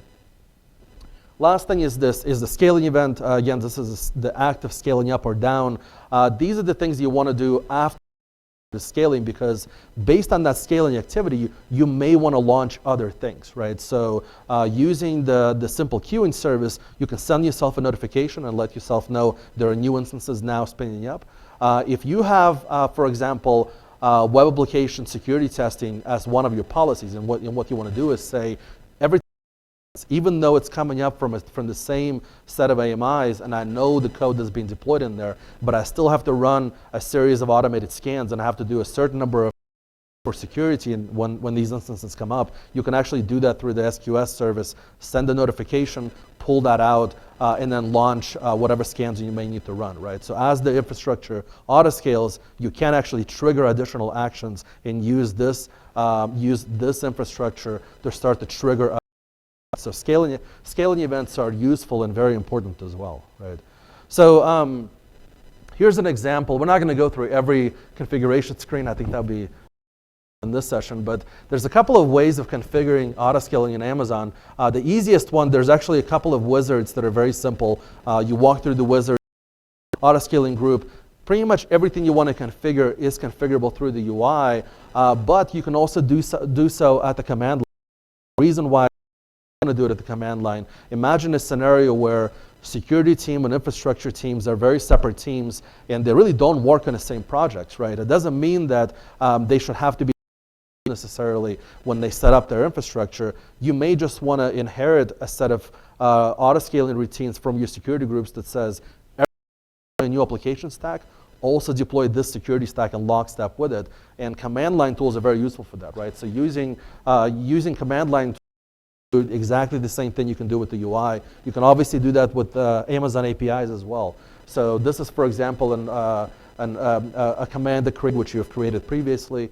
The group name, minimum and maximum instances, configure the default cool, assign it to specific availability zones. And there's even more flexibility with these command line parameters that I'll show you later using CloudFormation, but then ask for user input for them to input in there. So if for example, there's some parameters that are going to be dynamic, right? And they're going to be dependent on, obviously the stack in Japan is going to look very different than the stack in EC2 on the East Coast, for example, right? Those parameters can be passed down through CloudFormation, and there is a way to kind of configure these auto-scaling groups to make sure that those parameters can be user inputted, right? Another example of configuration, you can configure auto-scaling policies. I mentioned earlier, for example, that you can use CloudFormation templates to set defaults and let users override them, right? So that's where, one of the things I don't recommend is nailing down auto-scaling rules 100%, where the teams that are actually going to start consuming this security infrastructure are forced into using your defaults, right? So if everything is baked into a set of scripts and it's not easy to change them, chances are at some point they're going to decide, you know, this one doesn't work for me, I'm just not going to use it today, right? So it's a good idea to anticipate what they may want to configure. So we've done that for our customers, for example, and we let them choose their scale-up parameters, right? So normally it takes us about 60 seconds before we decide this WAF instance needs to auto-scale. Obviously, the customers can configure that if they need to, and if they know that it needs to faster, then they're just more aggressive with it, right? They set it to a lower number, and those WAF instances auto-scale much faster than that. So if you process, right, at this point you have a fairly dynamic environment that auto-scales up or down based on demand. The problem is that security is still not in play, right? We've done a whole lot of things, but at this point, it's just a pile of web servers and databases, and at this point, this application is essentially unprotected, right? So most of the cloud architects that we talk to understand autoscaling really well. Ask them how do you deploy a WAF, for example, with the stack, and things get a lot more complex, right? And if we take a look at, we'll take a look a little bit later at the reasons why, but here are the things that cloud usually think about, right? There's 5 different domains that and things you got to keep in mind when you put together your auto-scaling architecture, and the number 1 and number 5 are most important, right? Overall, right, you obviously have to have multiple availability zones. That's a given. What you don't want is the data center at Amazon to go down and take down all of your infrastructure. You obviously are looking for scaling parameters. You're looking for it to be self-healing, right? These are all self-explanatory things. But you also have to design for failure, right? And that's where security is not always designed for failure, right? Security is a lot of times very much monolithic and fixed. So as a result, cloud architects end up rejecting them. And most complex is loose coupling, right? And that's a concept of separating functionality so much that there's as little interaction as possible, and components are as independent as possible, right? This is where things get fairly complex, right? When you're dealing with a vendor, for example, and they sell you a WAF, that's where you run into trouble because that WAF was never designed for auto-scaling. So one of the things you have to make sure you do is that you have to make sure you choose components in your security stack that can be auto-scaled. And one of the key principles for that is loose coupling, right? So what you're looking for are looking for components that are essentially designed in a black box, right? Obviously, components have to talk to each other, but they should talk to each other as little as possible, right? Should be as abstracted as humanly possible. If you have software that is very very tightly coupled, right, and requires full installation, right, for it to work, at that point you can only auto-scale kind of very much atomic instances of those security tools, right? And this applies to WAFs. This applies to pretty much any you want to put in front of your web application stacks. It's a fairly pervasive problem, and it requires us to think differently if we're going to auto-scale security. So, so one of the most important things to use as an underlying assumption is that if you're going to auto-scale your security infrastructure, it has to be loosely coupled, and if it's not, that might be a reason why it needs to be built into the application itself, and you might have to sit down with your software development team and say, look, my security components don't auto-scale natively. They're not necessarily loosely coupled. Can we rethink the way we deploy them right now? And can we restructure the way that they get rolled out? So let's use an example. And again, we're going to stay with web app firewalls. These architecture principles apply to pretty much the structure you want to deploy. So think security components that you need to deploy alongside of your applications. These principles are pervasive and they apply pretty much. Say we just try to deploy a typical WAF with Elastic Load Balancer, you could do something like this, right? You could have a sandwich, right? Have an Elastic instance at the top that's going to load balance between WAF instances. At the bottom, you're going to have all of your web tiers and all of your database tiers, right? Theoretically, Load Balancer will let you scale these WAF instances.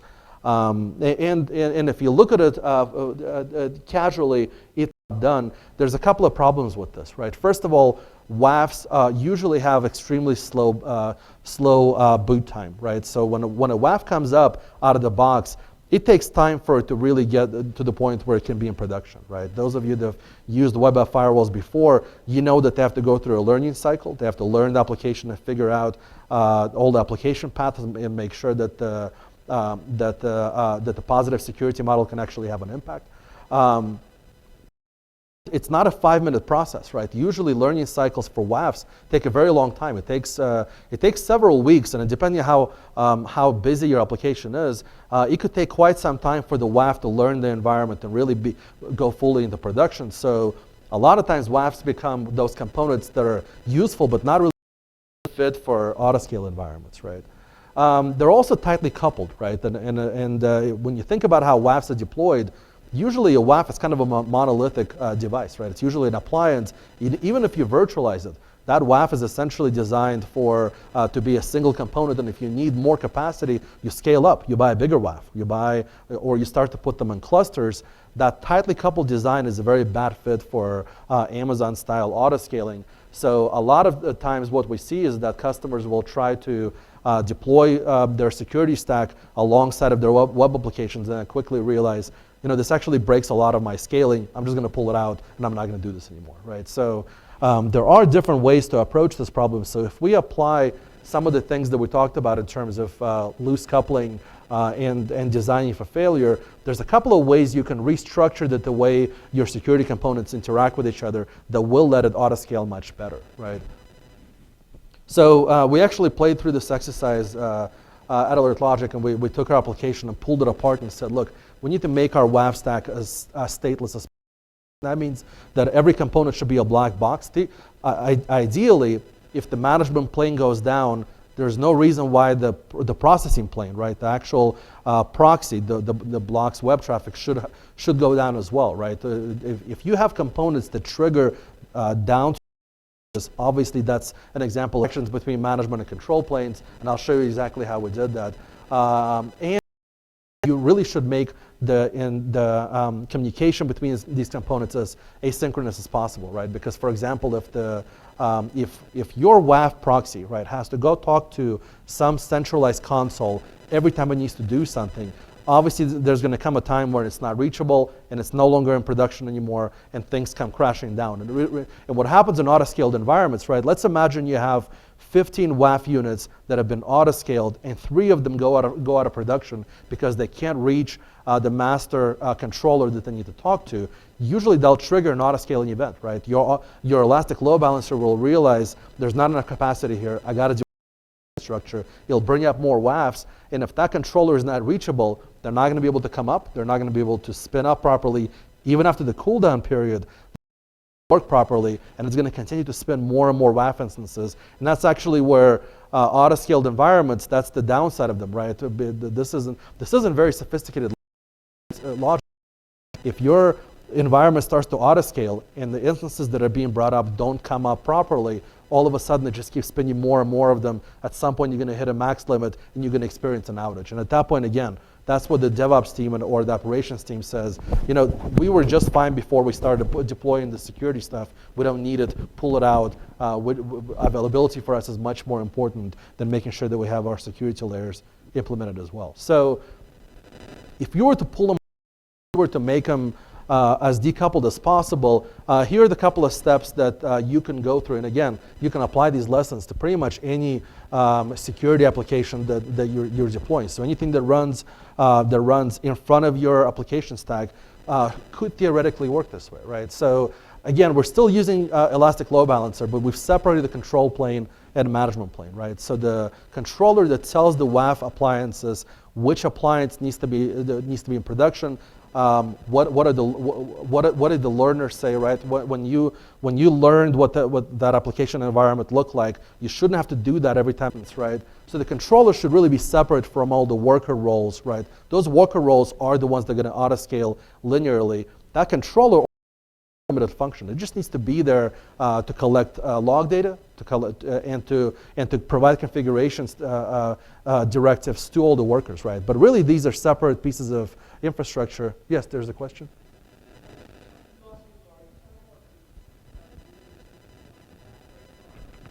Yes.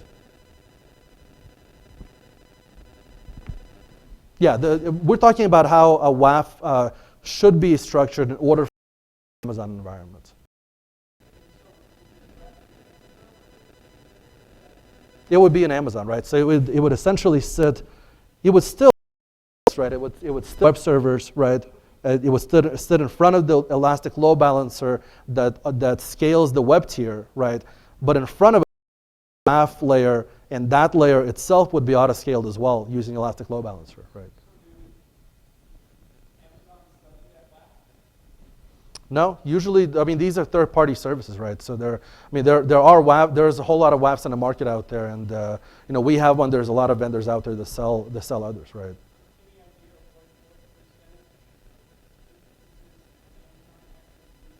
Very small right now. The problem with WAFs they've been so tightly coupled for many years that there's a whole lot of Amazon applications out there. There are very few of them that have WAFs deployed in front of them.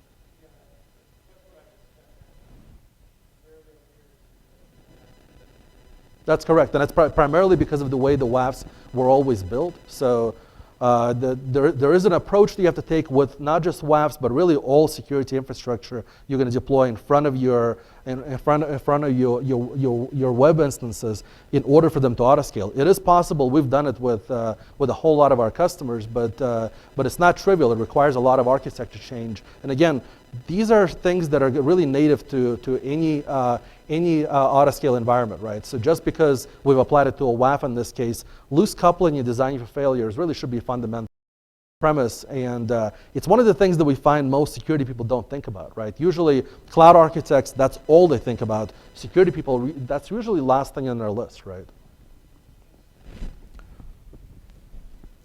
So we're going to separate the control planes and the processing planes. If you have a complex application that needs to have a control plane, you never want to have that be tightly coupled with your processing plane. We're actually going to use two separate elastic load balancer instances and have one group for the master, one group for all the auto-scaled components, right? And that master is actually going to stay in a single instance formation, right? That auto-scaling group, even though it's called auto-scaling group, it really doesn't auto-scale that.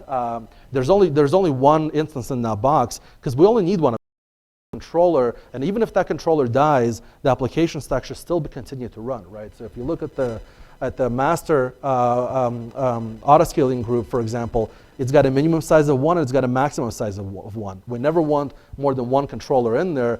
Even if it needs to restart and even if it takes about 20 minutes for it to come up, that's not a problem.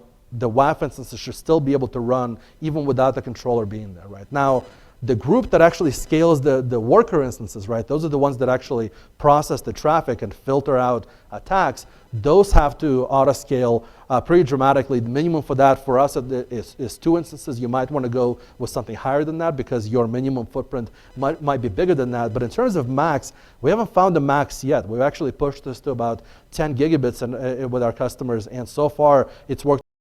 We just keep on bringing up more and more instances, and more of them work. They come up and they spin up, and about 5 minutes later, that WAF instance is fully warmed up and fully in production, right? Reducing and abstracting interactions. There's some interesting things you can do here if you leverage native Amazon infrastructure, right? So when a WAF instance comes up and it's been auto-scaled, the number one thing it needs is to get a configuration from something. And you want to get that instance bootstrapped as fast as possible, right? So you're looking for less than 5 minutes of bootstrap time. So that instance is going to come up. It's going to get its configuration directive from S3. S3 is actually a service that Amazon maintains, right? So S3 storage is really good for distributing configuration files, right? So we've decoupled this interaction pretty dramatically, right? The master never talks to the workers directly. They speak through Amazon infrastructure. So for configurations, essentially the master writes the configuration to S3. Worker instances come up, read it from S3. So even if the master is not there, this stack will continue to run. You can still spin up new instances, right? So again, that master doesn't really need to be there, right? It's there to make sure that it can cache logs. But other than that, as long as the configuration file is still fresh and it's still in S3, and S3 is a very reliable service, you should be able to auto-scale your workers. You should be able to handle more and more traffic, right? So using Amazon native storage mechanisms does free you up quite a bit. Now S3 is really useful for things like configuration data, but if you store log data and you don't want that log data to be wiped out, persistent storage for that is much more useful, right?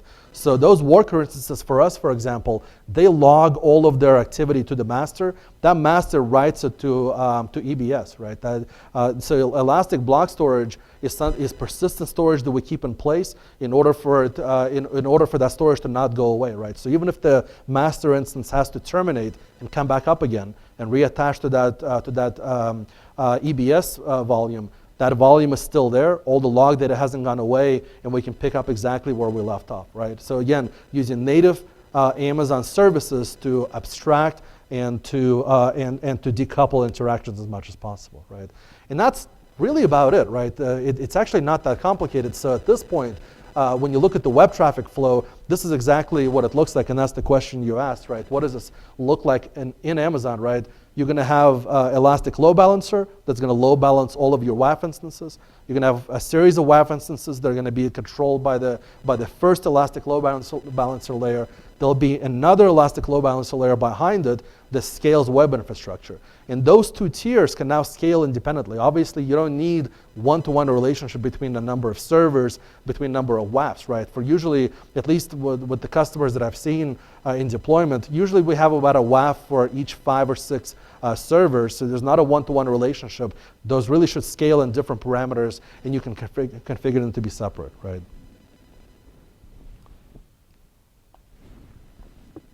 So far so good. We've essentially done it, and we've been able to take security infrastructure and make it as scalable as cloud infrastructure and make it high scale.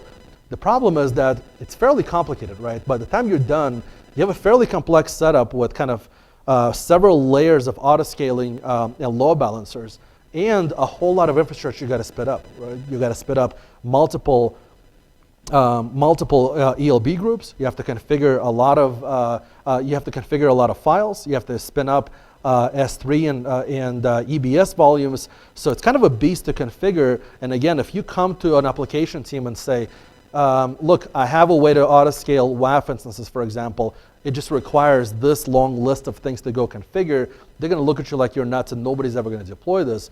So even though this infrastructure is fairly complex, you can't automate this fully, right? So we actually have security teams, for example, that look at this type of deployment and say, we're going to automate this entire stack and let our production teams essentially spin that up without us, right? And the easiest way to do that is to use CloudFormation scripts, right? So CloudFormation is a very powerful templating language that Amazon uses.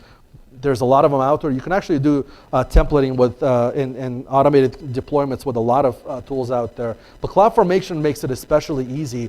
And here we essentially have a blend of things that a security team essentially bakes into the configuration. Those things should never change. Plus things that should be defined by either or by the operations teams, right? So if you give them these CloudFormation templates, you may not know which availability zone they want to drop this into. You don't know their IP address ranges. This could be a very simple web form, right? So they go through a wizard, they go through a series of CloudFormation-driven steps, and at the end of the day, they have a stack that's fully spun up. You can do the same thing with at the command line as well, right? So CloudFormation is not just it's not just the UI for configuring infrastructure. You can do all of this at the command line as well. So if your production team essentially says, you know, my data centers in the future in Amazon are going to be instantiated 100% automatically. Actually, we're launching a new data center for AlertLogic in UK over the last week or so, and that data center is hands-off, right? That data center, we plug it in, we give a couple of commands to our auto-scaling routines, and that data center gets spun up on Amazon 100% automatically without manual configuration any step of the way. This is a scenario where CloudFormation templates developed by the security team can actually be plugged into an entire data center being deployed, right? So if the production team says we need a different environment in Australia, they can easily take this and spin this up and use this without having to wake somebody up in the middle of the night, have a project plan and a maintenance window, security infrastructure really needs to be as automated as application infrastructure. So I would watch closely what your production teams do and kind of model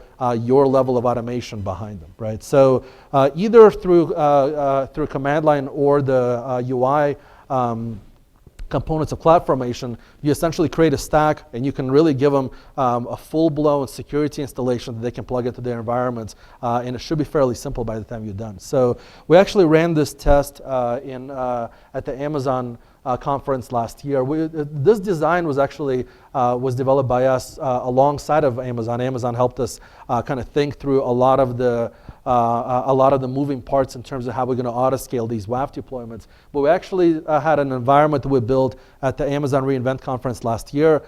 We had a couple of servers that we started to pound with more and more traffic. So by the time we were done, we had 34 WAF instances, and they were processing something like 10 gigabits of traffic, right? So these are exactly the same instances, right? They were cut essentially from the same instance size. I don't remember what we used, but I think it was an M1 large.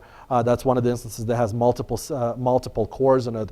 So we essentially were able, session that we did at this conference, we actually were sending more and more traffic and scaled it up higher and higher. So this was a lot of fun to work. I kind of promised at the beginning that I'm going to address the platform as a service. Platform as a service is more complicated, right? With infrastructure, you at least have visibility and control over all of the infrastructure that you're deploying, and it's really up to you as a security admin or your operations team to control all of that infrastructure. Platforms are more complicated than that. Even though the infrastructure is there, that infrastructure is really orchestrated by Microsoft is a big proponent of this and so on. So we have been able to do this with Microsoft, but it's more complicated than that, and usually requires a lot more manual hand-holding before you go off and do this. But it is possible, and really the principles are the same. If your security infrastructure is not loosely coupled and is not designed for failure, it's not going to work either. So I think we have a couple of minutes for questions. Yeah.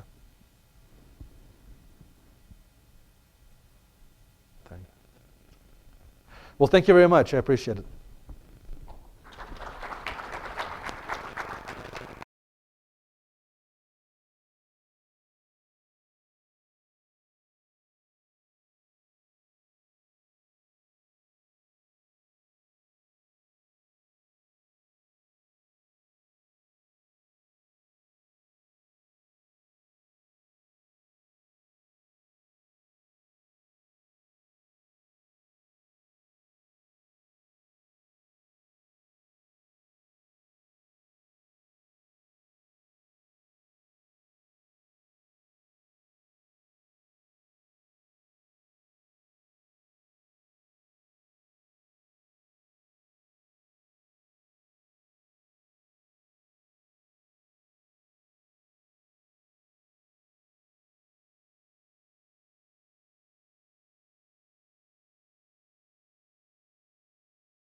Can you guys hear him?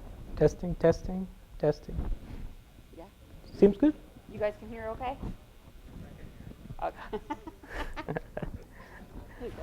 Thank you very much. Perfect. So,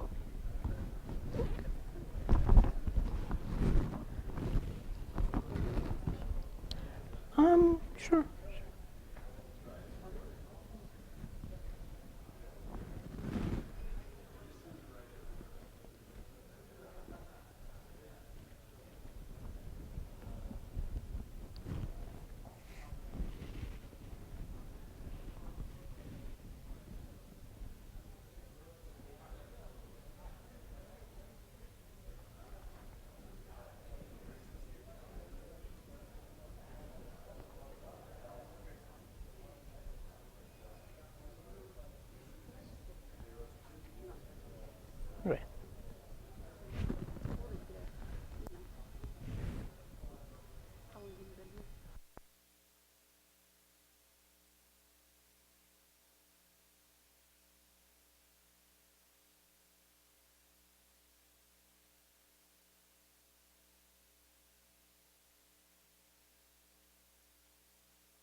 Testing, testing.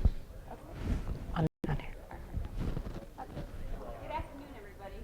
So we're going to get started this afternoon. Anir will be presenting to us this afternoon about FreePass and VM. And so I can turn it over to Anir. Thank you. I'm just going to put this. Can everybody hear me? At back of the room? Perfect, perfect. So thank you for being here. I know it's a little bit late in the afternoon, so I'll go through a little fast. If it gets boring at any point of time, wave at me so I can do something more exciting. Very quickly, this talk is going to focus on how to use, or what are the tools that you can easily use to use machine learning for identifying web malware, which you can run in a VM, and so on and so forth. The goal is that when you go away from this talk, you should be able to open up a browser, go to the internet, download the tools, and just get to work. That's the goal. There will not be like a hands-on presentation per se over here, but it's an introduction to the tools. What are we doing at Cloudflare? Why are we doing it? How you can do it for your organization, for your own personal self. So very quickly about me, I live in San Francisco, and I focus on understanding how web malware works. And we talk about JavaScript, PHP, Perl, Ruby, Python, anything that gets embedded on a website, on the hosting side, so on and so forth. I also focus on machine learning. That's also my background, where I try to see that without using signatures, understanding the behavior, how can we predict that this particular piece of code is going to do something bad? We have a couple of patents, and the way we started off is I had my company called Stop the Hacker, which it's a bad name in this context because we're all good hackers. But we got acquired by Cloudflare, and so I'm now at Cloudflare, and I do the same thing for their infrastructure and for their customers. Web malware detection is my area of expertise, and I primarily interface with hosting companies like GoDaddy, DreamHost, any of the larger hosters. We work with them to try and solve this problem. I'll spare you the slide. Very quickly, Stop the Hacker focuses on identifying where if you give us a website, we will tell you on that website, a.html on line number 34, here's an iframe, here's a piece of JavaScript, here's an advertisement that you're showing, and we can also clean it out for our customer automatically. And I'll go into how we do what we do and all that. That's the goal.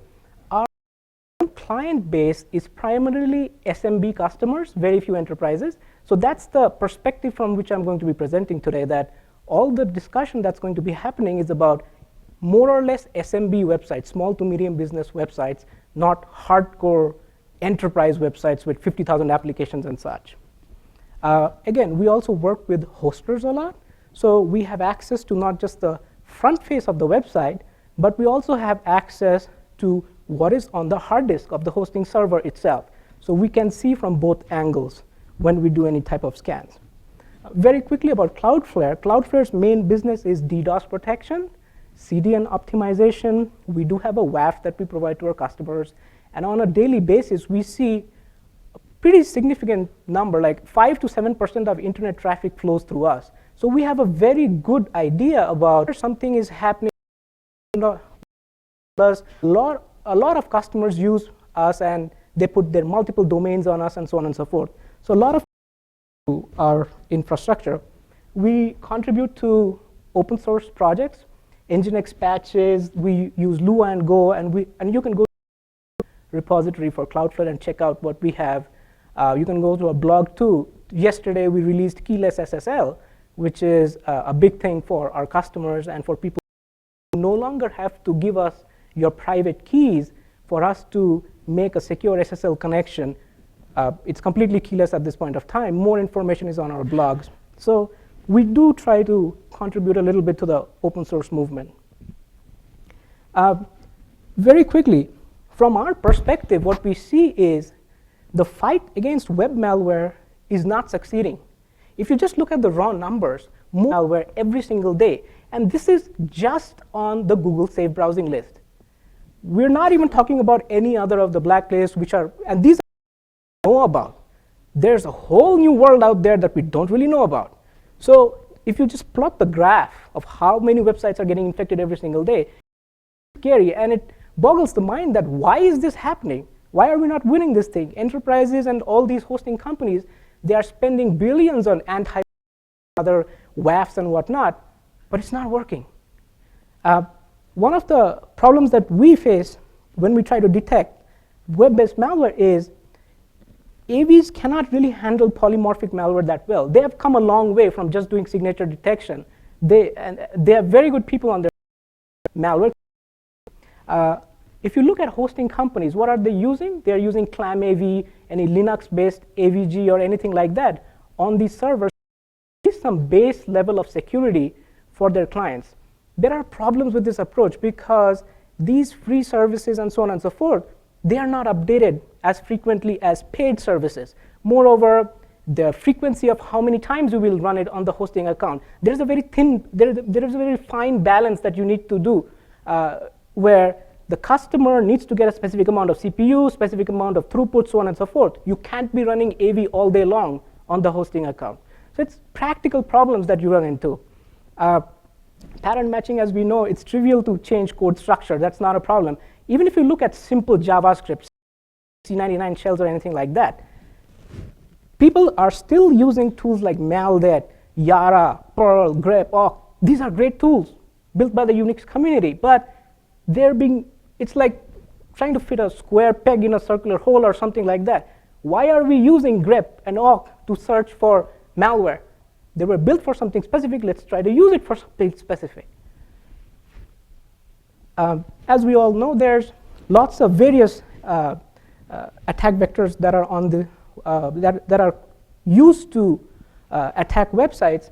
These are the main things that we see. Again, from an SMB website perspective, the way this is different from enterprises is, in most enterprises, you will not see ads being a vector for attack. You will not see themes as a vector for attack. You will not see plugins as a vector for attack. But in the SMB market, there are big issues with this. There are WordPress themes, Joomla themes, whatever you want. They are pre-populated with malware. Don't even need a vector. Just get the theme. It's pre-populated with malware. And people don't understand what they're doing. Somebody's just learned to code a little bit. They want to make a website quickly. They'll pull down a theme. Oh, looks good. Pump it in, and there we go. There's other kinds of attacks that are going on also. FTP-based credentials is like my personal peeve. I cannot get people off FTP. They will keep using FTP for some reason. Apache modules, SEO poisoning, there's all different types of problems that we have. And they're not going away. High-level differences between when we talk about web-based malware and binaries that we talk about, what is dumped on the disk per se. For web-based malware, there is a high amount of churn. What I mean by that is the way the malware looks is different on every single website. So even if people are exploiting a specific WordPress or Joomla or some kind of vulnerability, it's not that you will see the same piece of malware looking the same dumped on all these websites. Why? Because these toolkits that they are using, which is trivial to get off the internet, they are smart enough. They're not that dumb. They're smart enough to understand that if I pump the same code everywhere, somebody can just write an awk statement and remove it from all these files. But I won't do that. I will try to modify the code structure a little bit. I will try to change the variable name, so on and so forth. And there are online websites that will do this for you. So it's very easy to do this. Some pieces of code are encoded. They're encrypted. PHP code can change, and they also link up to fast flux networks where the domain names keep changing, the IPs keep changing, so it's kind of like running after a rabbit, like where the hell it's a whack-a-mole, where do I kill it? So binaries, on the other hand, it's a little bit different because we don't see targeted attacks or binaries written targeted for an enterprise that I know you use a Solaris-based system, I know your developers use an Apple-based system, so let me write something that's specific for that OS. What we see is the generic shotgun, like, let's spread them all around on Linux systems.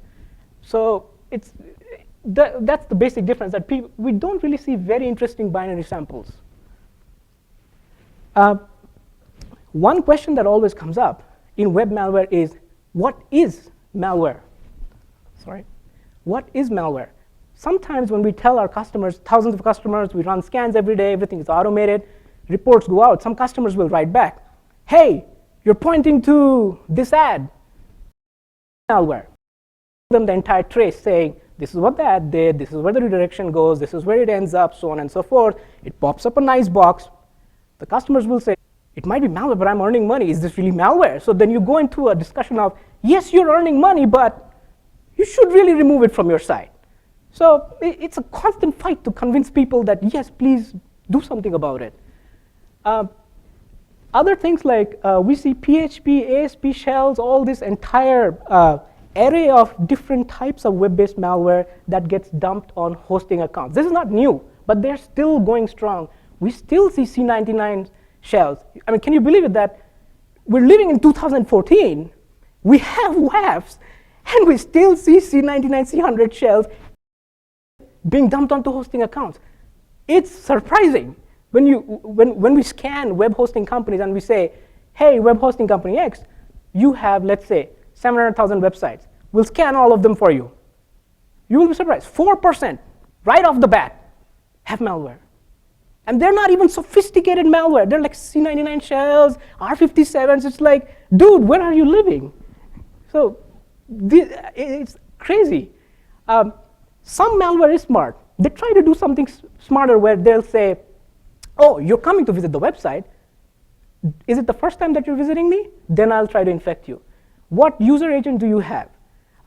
What kind of, let's say, what kind of a place are you coming from? GeoIP, the time of day. There are certain malware which are a little more sophisticated in that sense, to not to like do shotgun approaches and get caught. Blacklists, as we all know, are very outdated. And you might have read an article which we suspected in the past is a lot of people are actually using VirusTotal to fine-tune the malware that they are building.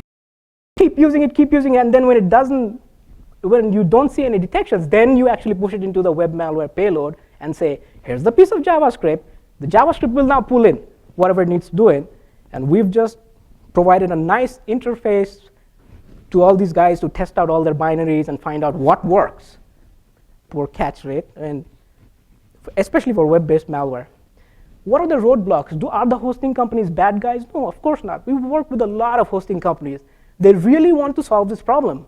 But there are some practical issues over here. Some of the practical issues are the thin margins. If you remember, hosting account prices start from $20.99, $4.99, $1.99, free. How can you support a business model which is a race to zero, in a sense? They have very little money coming in per customer. The second thing is there's issues about data privacy. Is it a EU safe harbor thing? Is it a US safe harbor thing? Where is the data going out? Who has access to data? It's very difficult for the hosting company to actually go in and say, hey, you know what? There's malware on your account. We're just going to remove it. We're quarantining it. People get very angry, even if it's pure malware. People get very angry, very pissed with if anybody touches their stuff. They have dynamic environments. They are getting DDoS day and night. We are taking some of the load off them, but there are other hosters who are not using CDNs and so on and so forth. So they are always under pressure. And for us, for example, at Cloudflare, we are a CDN, but how much of the world actually uses a CDN? Very few. Millions of customers, but the total number of websites is much more. We only see a small portion of the internet going through us. So most of the people don't use a CDN. And moreover, malware is a problem for us, but it's, again, from a management perspective, it's not our core business. It's an important thing to solve, but our core business is DDoS mitigation and CDNs. Again, that's some of the issues with people who are interested in solving the problems but can't really. Very quickly, just to provide an example, I'm sure everybody understands web malware, but just to provide an example, here is a classic piece of what you will see. Customers on our website can go and see if we say, hey, we found malware. They want and see what is this malware, what does it look like, and we can show them that here's a little script and this is what it's doing, these are the variables, all that. Here's another example. Again, these are not mind-blowing examples or something of that sort, but these are the typical things that we see and hosting companies see on a daily. Document.write in there, and a little more fancy in a sense, you will have some sort where you will change the variable names, you will not have standard variable names and equal to signs and data structures everywhere, so on and so forth. You can see this on a regular basis too, that some websites get infected multiple times, and there's multiple lines of the. We have a running joke that the bad guys know the value of backups, so they infect it multiple times. If this doesn't work, that'll work. So more examples. These are again indirect injection, where they are basically trying to use an iframe to pull in stuff and then lead you to another binary that will actually do something. There are also cases where websites don't just get infected by themselves. A lot of websites, if you think about it, a lot of SMBs, how do they actually make money? They will put ads on their sites. How will they put ads on their site? Either by putting a Google thingy saying, hey, or Yahoo, or some kind of ad network, or a lot of them who are somewhat more sophisticated will install something over an open, which will pull in ads based on a ton of different things. People go after the ad servers too. Why? Because it's one point of failure where if I can compromise that, every single impression that you are making with your website is now compromised. I don't have to compromise 20 pages. I just go for one page itself. So there's somewhat interesting things like this. Another recent example you might have read of, the security community put out a lot of information about a specific kind of malware called dark leech. This is not new, but the reason I'm showing this is because it shows the evolution of stupid malware to slowly increasing in sophistication. This one, basically what it does is attaches itself as an Apache module, not just going into a file per se. And then what it tries to do is, based on the browser itself, it will decide, should I show you the malware or not? The beauty of being as an Apache module is anything that passes through your web server, I don't care whether you're website X or website Y, I can put it in your outgoing HTML and so on and so forth. Then what it also does is, when you connect with me, I will loop through the IPs that are connected by SSH to understand, are you a system admin who's trying to probe the website? If you are, because we're assuming SSH, you're not the normal guy who doesn't even know FTP, we will not show you the malware if your IP is on the SSH list. It keeps changing the iframes that are served out. Ultimately, the goal is to serve an exploit pack that will pump in a Java exploit, an old IE exploit, or things like that. Final result is it will connect to the Zeus network. It wants to steal your credit card information, pass it through a ZBot network. That's the ultimate goal. So all this fancy stuff, that's the way we think about it, is web-based malware is not the actual problem. It's the delivery mechanism for the pill. So if I'm trying to infect you, that's the bus which is carrying the bad stuff in it. And what we are trying to do is go one step upstream and say, let's catch the bus, let's stop the bad delivery mechanism. We have people working on binaries, the entire security community. Let's also try to stop this thing from getting to your browser in the first place itself. Some of the easy things that we can do. How to make it a bit harder? There are companies out there, hosting companies, who are releasing custom CMS packages like DreamPress from DreamHost. I just mentioned this as an example. There's many other hosting companies that are releasing customized packages. Why is this a good idea for most people? Because they don't forget to update, they don't understand what themes they're putting in, what plugins they're putting in. So somebody who understands it more than them packages stuff nicely. It's a one-button click installer. And we encourage people to, like, hey, if you have a WordPress website, go get one of these prepackaged things, because somebody has thought about security over there, versus you downloading something, writing tar-xvzf, and then forgetting something else. Like, let somebody who knows a little bit more do it for you. We also encourage people to get at least some kind of a free WAF. For example, Cloudflare has a free WAF. There's a free level of service anybody can sign up for. At least get that, or somebody else. Doesn't have to be Cloudflare. Just get some free WAF. Try and do some simple things. The biggest thing that we have struggled with, though, is educating end clients. And we have worked with groups such as Stop Badware, which is, if you guys go look it up, it's a very vibrant group in a sense.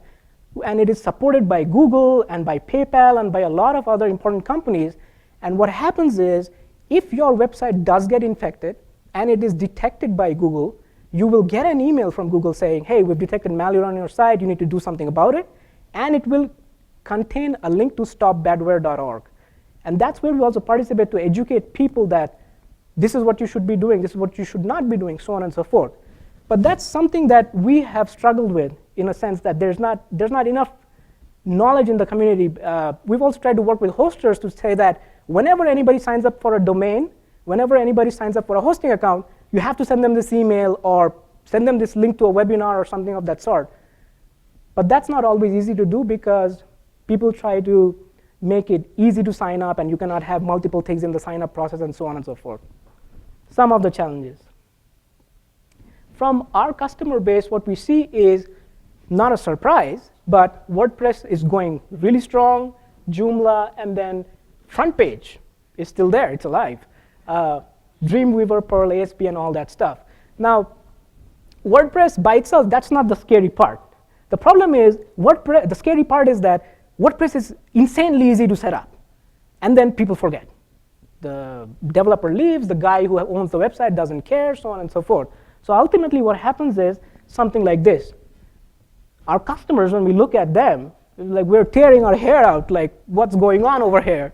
And please, we beg you to update. It does not happen. Here's the funny part. One of our customers told us that, hey, when you detect malware on my site, go in and remove it. I said, yeah, we do. Okay, so why should I update?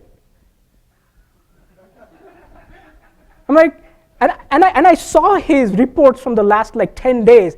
Every day there's an infection, there's a report saying we removed it. Infection, removed it. Infection, removed it. It's like, oh my God, why did we even release this feature? It's like, people will just not upgrade. So whatever we've seen till now is web malware, why is web malware bad, and so on and so forth. If we want to catch web malware, we also need to build a collection system for web malware. How are we going to get samples for web malware? What we decided is we are going to build our own honeypot.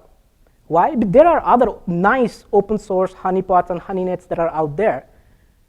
We felt that for our needs, we are going to build our own and ultimately open source it for everybody else. The reason we are doing this is because we scales to 100,000, 500,000 instances and just keeps on running in a particular data center. We want really large numbers. When you go to really large numbers like 100,000 to 1 million honeypot instances, small things become challenging. Like things that you would not think that why is this a problem, it becomes a problem. What we have started to do is we have bare metal servers on which we have a Debian-based OS. We've launched Docker instances on top of that. For people who don't know, Docker is a lightweight way of making containers where things can, it's like a virtual machine, but the difference between a virtual machine and Docker in the simplistic ways, every virtual machine has its set of libraries and everything, and it's heavyweight. Docker says, hey, I can reuse these libraries together, so I don't need the same amount of hardware to have 5 different instances. Very 10,000 feet kind of description. But what we do is we launch up different types of websites with different versions of WordPress, Joomla, Django, you name it, we can do it. And then ultimately what we do is sit there, come and attack us in a sense. This is not yet launched officially from Cloudflare. We're still working on it. But we have prototypes and everything. And ultimately this feeds into our real-time blacklist, which is fed into our WAF. And ultimately we are also going to launch a public API at one point of time that everybody can tap into. So why is this better? We can reach a lot of scale by using something like Docker, LXC kind of a thing, because it reduces the amount of hardware we need. Therefore, we can invest more in more hardware and really have 500,000 instances of honeypots running on our entire cluster itself. We can bring up any flavor of CMS, nearly any flavor of CMS that we want. We have a watchdog running in the background like a tripwire. What files did you drop in, and so on and so forth. Any file that you drop in, we ship it off immediately internally to a cuckoo-based virtual machine analysis system. And that basically shows us, did you try to modify the registry entries? Did you try to do a pop-up? We'll click on the button. What did you do then? We'll launch the browser. What did you do then? So on and so forth. So we have kind of like the ground truth in a sense of saying, this is what your binary did. Therefore, we are marking it as bad. Because ultimately, when we launch this at scale, people will ask, Why are you marking this particular thing as bad? And we need to have a very conclusive, concrete answer to say, we mark this as bad on your site because X, Y, Z. And we can also show like screenshots and all that stuff for all our clients. Ultimately, the goal is that we are going to spawn any version of CMS that I say. We're going to monitor for WAF events. So how is this actually going to work in a sense where you can come to any particular website that we are supporting, and if we find that you are trying to attack that website either by a WAF event being fired up or anything of that sort, we are going to start putting you into our fake internet in a sense. The website looks exactly like the normal website. It'll feel internally, it'll feel exactly like that specific website, but what we'll do is we'll switch out WordPress 4 that you're running with 3.4.1 and see what you do. Are you going to probe more? If you're going to probe more, we'll see, okay. So it's like a step-by-step trying to understand what are you actually trying to do. The reason we are trying to do this is because our goal is to go to near real-time classification of good or bad access. We will never get to real-time. Real-time is very loosely used. We will never get to real-time classification within like 1 millisecond of you doing something, but it's trying to get to as close as possible. So how do we actually launch up this project called Tarpit? What we do is we have, and all this code and everything is going to be available soon. We basically use Vagrant and Docker to bring up all these containers. Each container has pre-created images, so we can say WordPress 3.4.1, version XYZ, release XYZ, whatever it is. And then what we do is, let's say it's, for the sake of argument, it's WordPress. We use Mechanize and so on and so forth to go to our cache and say, abcd.com is in our cache. What are the pages in abcd.com? We will bring that content, populate that WordPress instance, and show it to you. Ultimately, the goal is to mimic the main website and have the watchdog process running on the file system, seeing what are you dropping, what are you doing, because the WAF is already observing what are you throwing at the website. So we're observing the traffic, we're observing the file system too. So just a few, and I apologize, I couldn't do a real demo for many reasons, but just a simple screenshot saying that, let's say there are two instances that we're going to show the website. The Tarpit is not started, there's nothing in the browser. Tarpit is started, Borat is happy. And this, whatever content is over there, welcome to 123, welcome to abcd.com, this can be populated whenever we bring up the container from the website that we have chosen. We can just say with a hash ID, here's the hash for the website, go get the content from there, populate it dynamically. So we can do this for any of our customers. And a quick example of the kind of emails. We chose to send ourselves emails, but it also has an entire backend that shows what binaries have been put in and all that. You can get emails saying this particular install.php was dumped onto the hard disk, which IPs were involved, so on and so forth. And so just yeah, not major stuff going on, but the Cuckoo-based sandbox that we have, it can also show what pop-ups happen, what was the stack trace, what registry entries were modified. So again, we're going one step further to saying we want to be as definitive as possible when we tell you that something is bad. But it's not all gravy. There are many challenges over here. The first one being that we have to rotate the IPs ultimately that we use for these things, because we are a big target. We have like a big target painted on our faces for DDoS itself. We had an NTP reflection attack targeted at us and our customers, 500 gigabytes per second, 400 gigabytes per second. It's crazy. It is getting more and more crazy by the day, and people are going after us for a multitude of reasons. It's political, I don't like you, it's a business thing, and we have to absorb those attacks because we are the front face for most of our customers who are behind our infrastructure. There are people constantly trying to hack us for who knows what reasons, but anyways, we have to keep up with new variants. Web malware keeps changing, and malware is getting very smart. I mean, it's not that hard. You can get around it. There's well-established articles for doing that. So we have to kind of keep ahead of the curve, and it's not that easy. There are some specific malware that targets mobile devices. We don't know whether we want to go at this point of time or even how to do that in a good way, but that is something that we want to explore. So here's one interesting twist that we put on our tar pit. When you try to attack one of our customers, we know you're bad, but why just cut the connection? Let's see what you really want. So what we're going to do is, when you try to push in a shell, we're going to generate in real time juicy information. Here's a directory of credit card numbers. What do you want to do? Then here's a directory of other database. Here's a live database, MySQL database. What do you want to do? So what we want to do is see exactly for a specific organization, what are you trying to get to? Do you want the database dump? Do you want the credit cards? In either one of them. You want something else. So it's a work in progress because we even don't know what you will actually be interested in, and we are doing probabilistic behavior analysis to say what should we show you. So that's an interesting thing, but we've just started on it. We want to understand what techniques are you using, what targets are you going after, and what's your ultimate goal. So we'll talk about machine learning, not about AI is misused everywhere. We don't have bots running around with guns and all that stuff. So AI is like, we're over it. So why should we use machine learning? We've seen web malware is a problem. We've seen how to capture samples of web malware. How are we going to classify them? We need an initial data set to seed. For binaries and such, it's not that easy to get data. There are resources out there, offensive computing and so on and so forth, and there's some organizations, AV companies that have pooled together resources where you can subscribe and get malware samples. It's not trivial.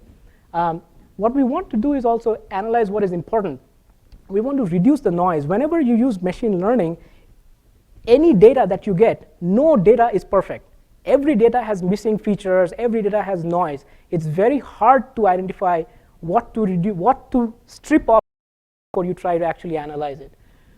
Another important thing is most people think, how do I say that this is a phone and it does some radio stuff?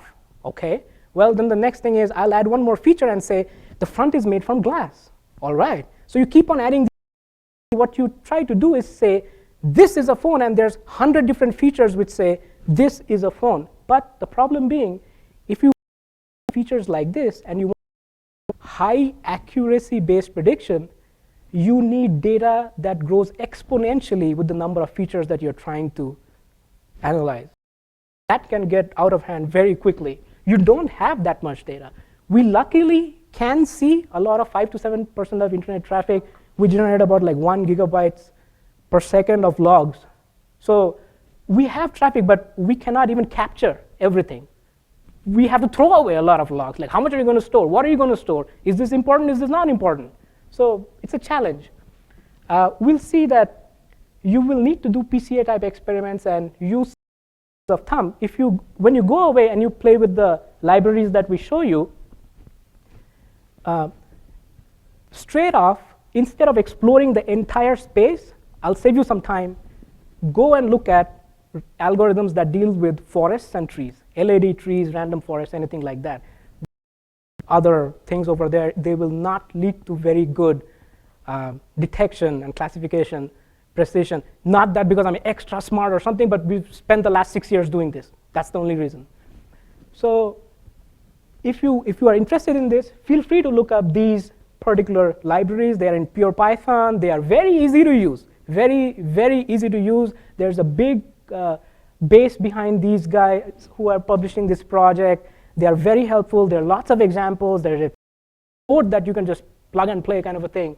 Scikit-Py, Scilern is one of the projects. PyBrain is another project. Weka is another project, though use commercial sense can be a little bit hairy because they have some licensing issues. So when you go away and you look at Scikit or PyBrain, why should you be looking at it? The first one is PyBrain. PyBrain is an artificial neural network simulation system. What it does is it tries to use based policies to give you a classifier, any kind of clustering mechanism that you want to use. It's actually very powerful.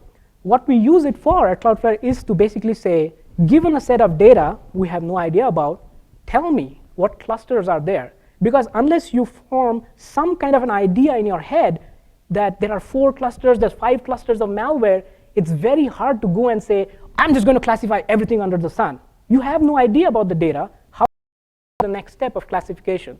So the first step is doing some kind of clustering, understanding what data you have.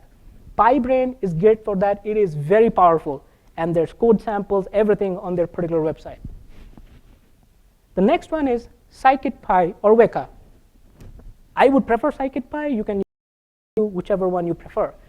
This is used for classification. Once we have an idea of the type of data we have, we use scikit-py to say, given this sample, given this feature set, which bucket does it fall into? Good, bad, or unknown? Anything of that sort. This is what scikit-py is used for by us. It's also very powerful. It has multi-class, multi-label properties. It can handle that kind of data. You will need to do constant retraining. The way machine being bombarded with movies and everything which says, AI, once you give it that information, it's going to learn by itself. Well, let me tell you, there's nothing that learns by itself. There's no system that just keeps on learning and keeps understanding. And so the human in the mix has to go in and make sure that you keep retraining with your new samples. You understand that the system that you have built, it understands what these new samples do. You get their features and populate your samples with them, so on and so forth. So there is a manual effort to this.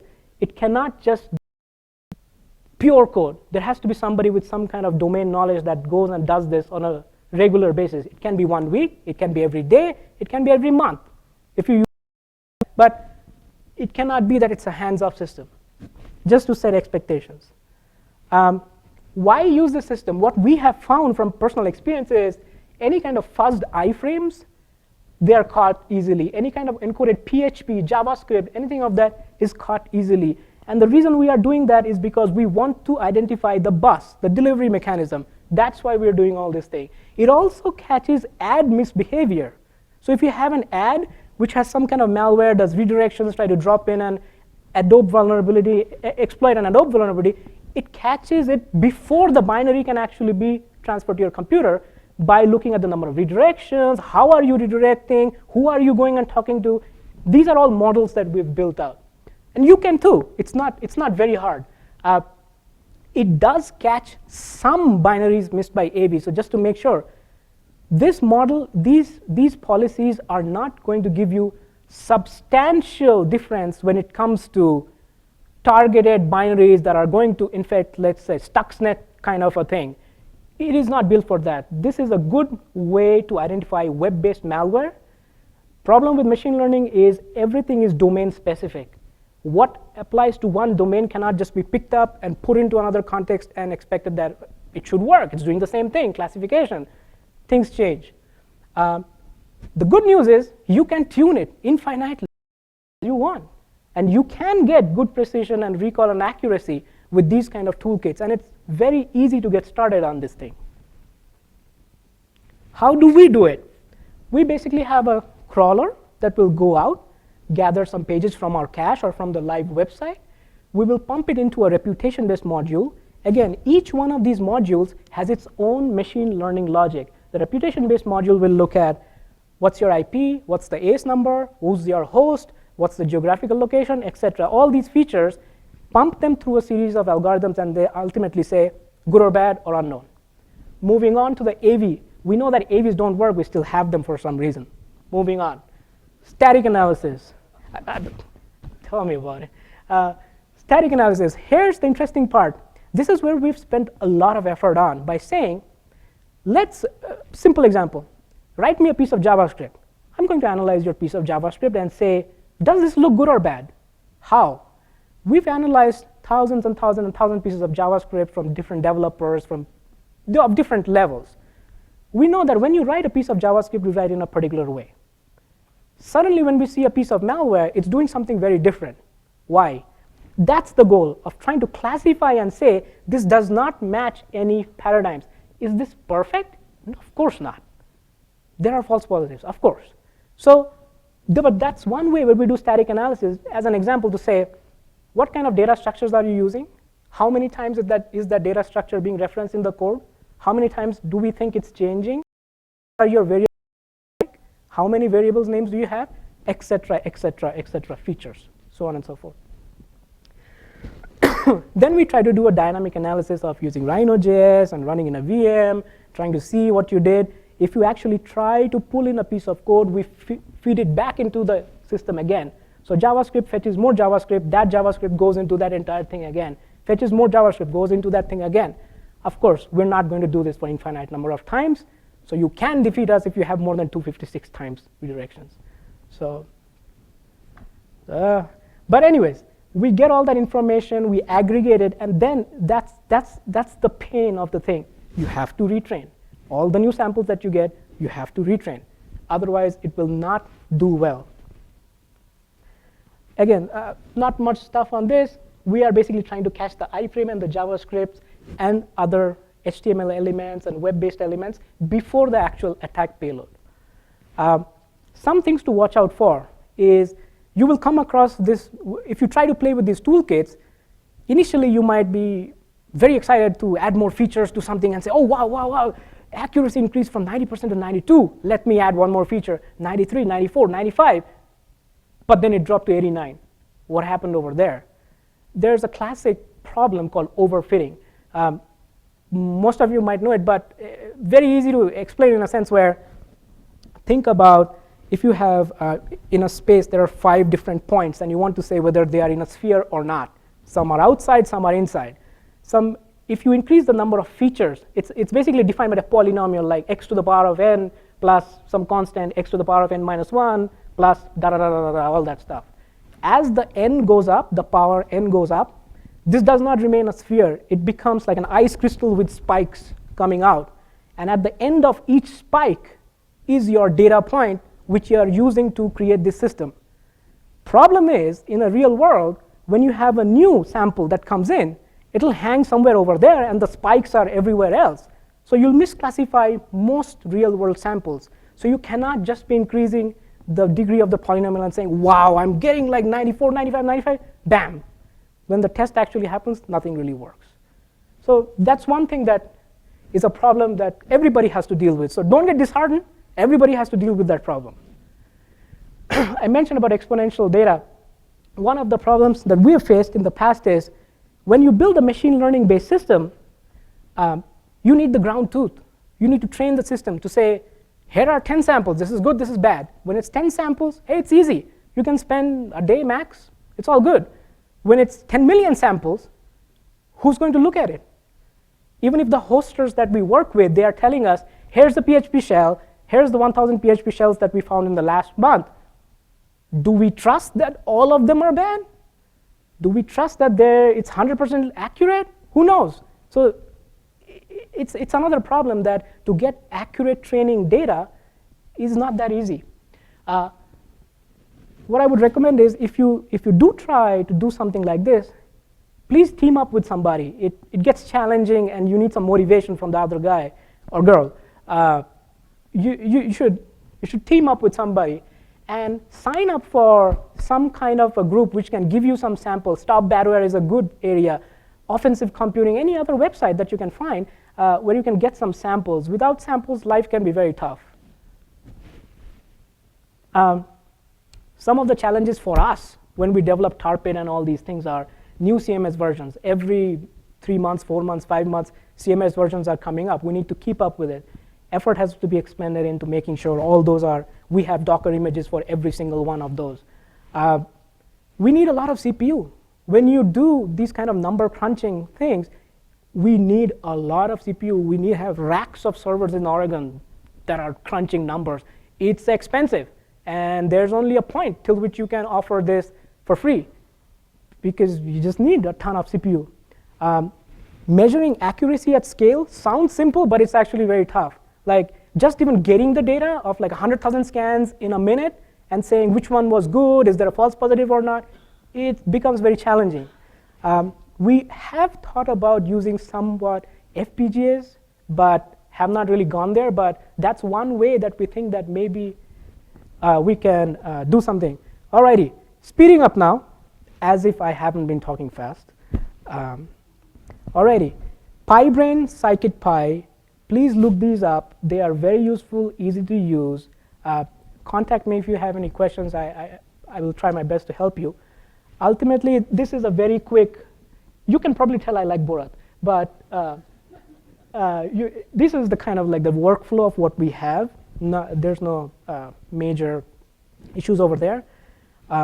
You can make virtual machine detection harder. There are articles about it on the internet. You can look at it. Cuckoo-based, how to harden Cuckoo and make sure that the malware cannot realize it's running in a virtual machine. It's not perfect. It's a start. We are going to, at one point of time, open source code for this. The code is not stable enough at this point of time. We don't want to release some whatever it is. So we want to make sure it's really well tested.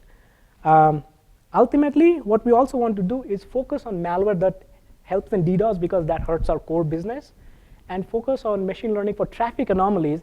That graph is basically, we've marked out clusters using eigenvectors and eigenvalues to say, given a network, which nodes in a network are actually responsible for sending bad traffic. And there are nice clustering mechanisms. There's well-established theory about this. There's nice clustering mechanisms by which you can quickly identify groups of bad nodes and try to segregate them easily.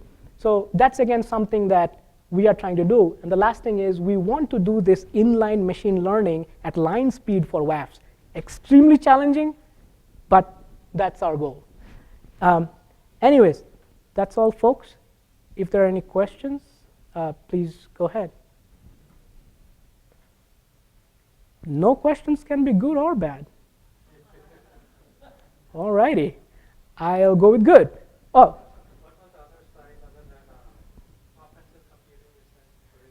Stopbadware.org. Stopbadware.org. Yes, there are. I can add them in the slide and share them. If, I can provide a list of different. Thank you.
Okay.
Good afternoon, everybody.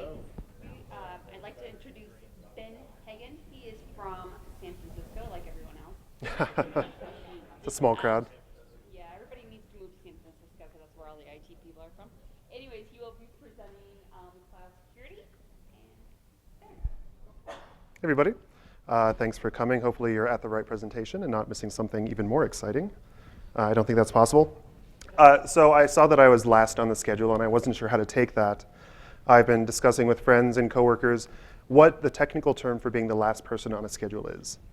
You have your keynote at the beginning. You often have a keynote at the very end, but to be that last slot. And I'm going to try and coin a new term here. I hope it catches on. I'm going to call it the butt note presentation.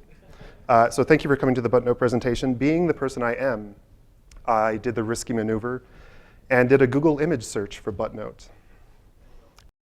The trouble of doing it yourselves. It's an actual product, apparently, on Amazon. You can buy a butt notepad. So that gets us off to a great start. Hi, I'm Ben Hagan. Let me introduce myself first, and then we can move on to the topic. So a little bit about me. I'm currently, starting at the bottom, I'm currently at Netflix. I am the engineering manager of the Cloud Security Tools and Operations team. We're kind of responsible for the overall security architecture and security of the Amazon account that we use at Netflix. We're a pretty big customer of Amazon. All of our production services, essentially for all realistic purposes, all of our production all of our production applications are within Amazon Web Services. So that's a pretty big stake there. The goal of the team is kind of to architect the account securely, to develop tools when necessary to help developers do things security within the account, and then to work with development teams to do it correctly. Prior to this, I was at the Obama re-election campaign for about 2 years, running their information security program. It was a great experience for me. That's really where I got exposed to kind of the new DevOps way of doing things. I'm going to use that term really loosely here. DevOps to me just means kind of programmatic access to your environment and being able to do things programmatically that you used to have to go into a data center for. So after being exposed to it at the campaign, I looked for a great place to play around with it a bit more, and I came to Netflix. Prior to that, I worked at NeoHapsis as a consultant, doing things a lot of consultants do: penetration testing, application assessments, code review, the whole spiel. And finally, I got my career started at Motorola in their Security Operations Center, and then kind of got into the consulting field at the latter part of my tenure there. I got a master's degree from Iowa State University. If any of you have friends or family who are interested in getting a higher degree in information assurance, and you don't mind being in Iowa, I highly recommend ISU. It's a great place. They have a great program. And that's my happy face on an otter. So, moving on. So today, I'd really like to talk to you guys about 3 different things.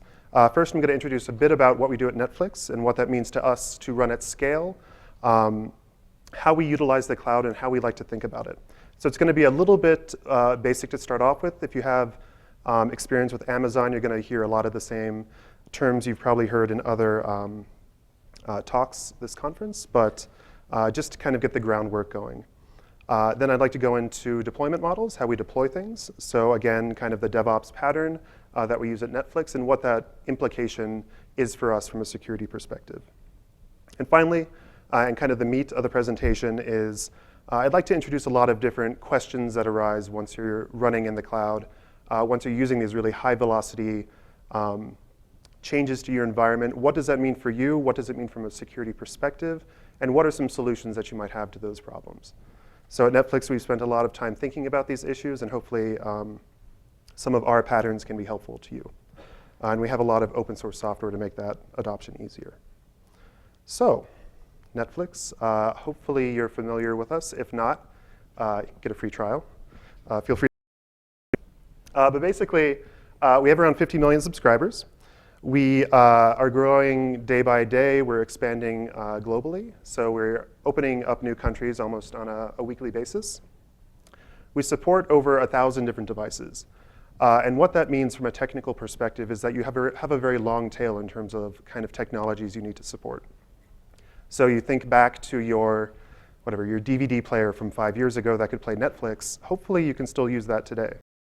And that means we need to kind of be aware of how we depreciate technology and how we support old devices and that kind of thing. It's kind of an ongoing nightmare of needing to do things new and quickly, but also supporting the history of your service. So like I said, we're out of 40 plus countries. We're all over the world, basically. We don't have any presence in Asia right now, but Europe, South America, North America, kind of all over the place. We do service delivery from 3 different regions globally, and we treat these kind of regions as their own castle. So if you're in North America, you're probably going to be receiving from North America, either from the East Coast or the West Coast. If you're in Europe, you're probably going to be receiving your data from Europe. And we do a lot of effort on your data is consistent across everything, that the service is available in a transparent fashion to you as a consumer, no matter where you are in the world. And that in and of itself is a pretty big technical problem.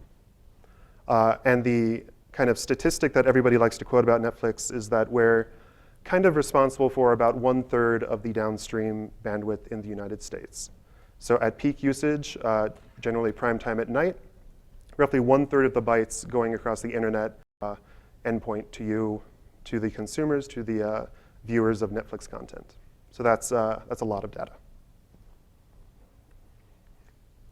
The developers at Netflix. So Netflix is really, we're a media company, we're an entertainment company, but we have a huge technical presence as well.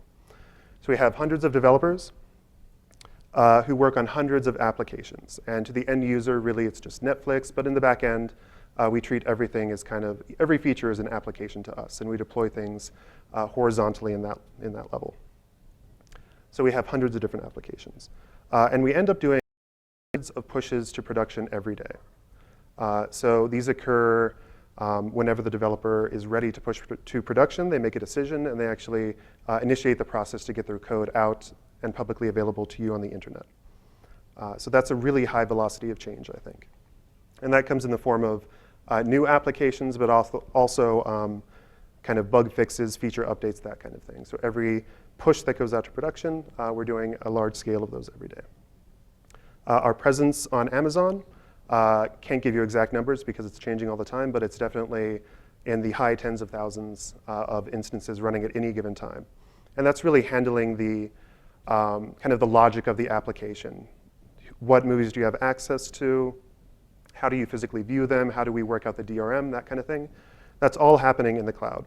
The movies themselves are served from a very sophisticated CDN network that we set up. And those CDN points of presence are all over the world as well. So the videos are actually served from a CDN, but the handshake that you can do with those videos to make sure you see them occurs via the logic in Amazon or applications in Amazon. Now, if you talk to engineering teams at Netflix, they will usually tell you, everybody says different things, but they will usually say that there is no DevOps team at Netflix. And we're not huge fans of the term DevOps, although I'll use it all the time. To us, DevOps is really the job of everybody. So every developer is in charge of their own applications. And they control the push, they control development life cycles individually, and they control pushing their code out individually.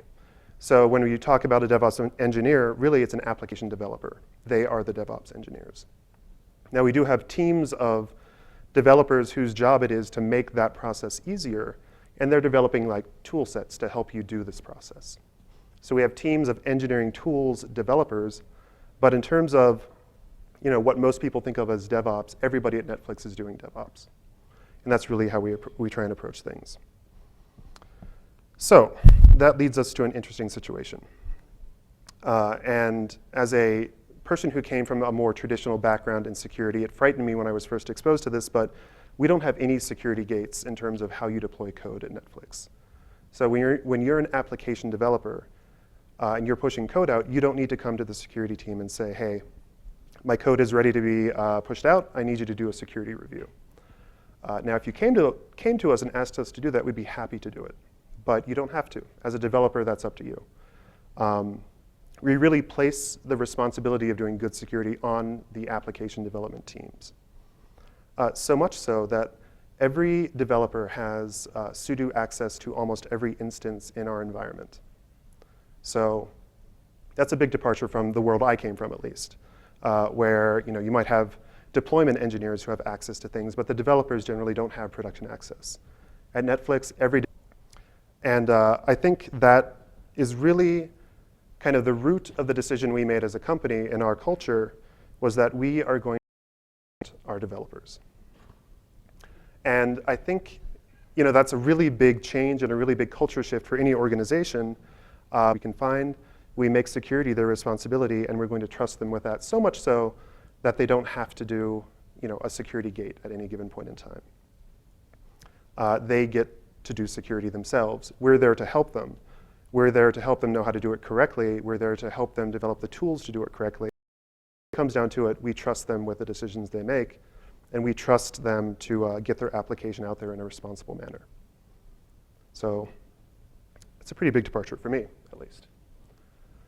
So at Netflix, we use something called an immutable server pattern. This isn't terribly common within the industry. And when most people talk about DevOps, they talk about things like Puppet and Chef, and they do configuration upon launching an instance. We do things a little bit differently. So applications to us are actually application images. When we deploy something, we're deploying an image of an application. The image itself is never changed. If we need to do an update to an application, or if we need to update a library on the operating system, or if we need to push out new code, pushing out code means making a new image and pushing out a new image. And that can all be done transparently. So you have a group of images running your old version. You have a new group of images running your new version. You can transfer traffic between them. The ideal kind of textbook perfect case is that you have old instances taking traffic. You have new ones with new features. And you slowly rotate traffic onto the new instances. When you're all done and you're confident about your new feature set, you can get rid of the old ones. But in terms of changing things on an instance, we almost never do that. So when we make changes, we make new images. And that's called an immutable server pattern. And that leads to a very interesting factoid, that the time to live of an instance in our environment is under 3 days, the average time to live. So you have a version of an application running, it's launched in Amazon, it's not going to be around for more than 3 days on average. And that's because new code is being pushed out constantly.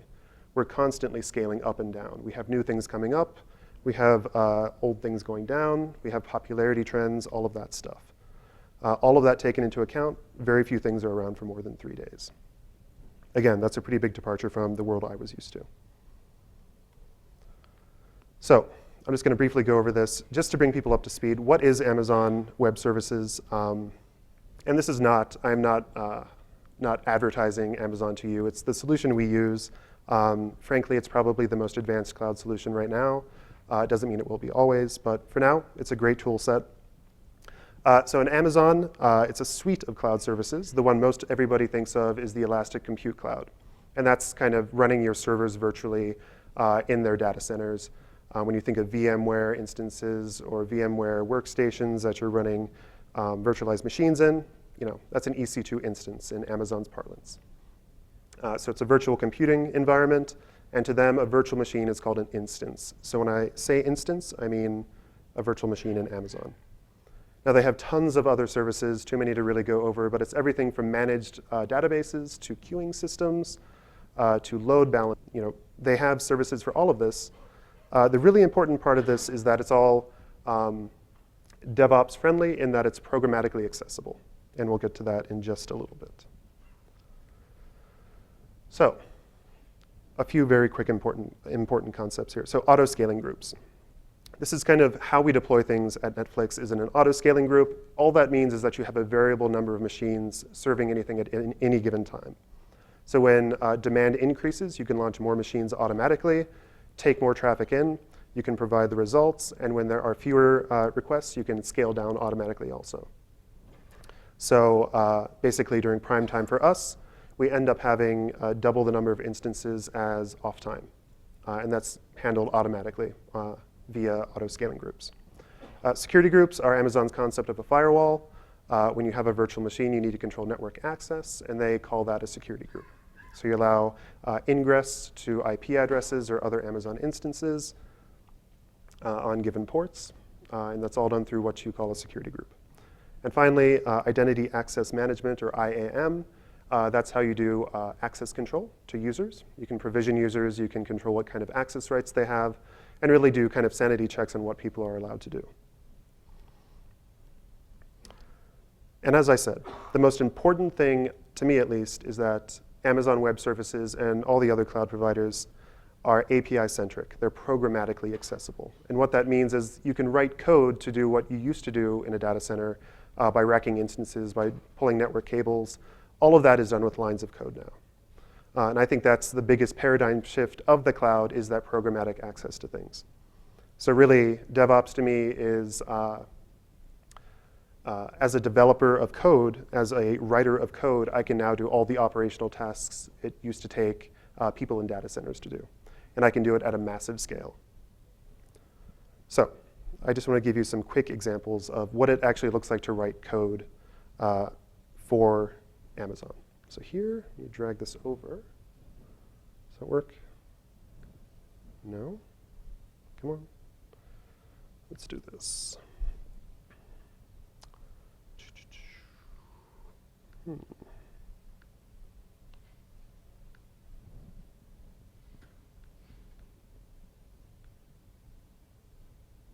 There we go.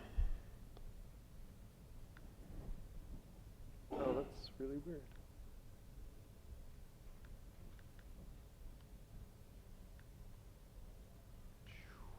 Okay.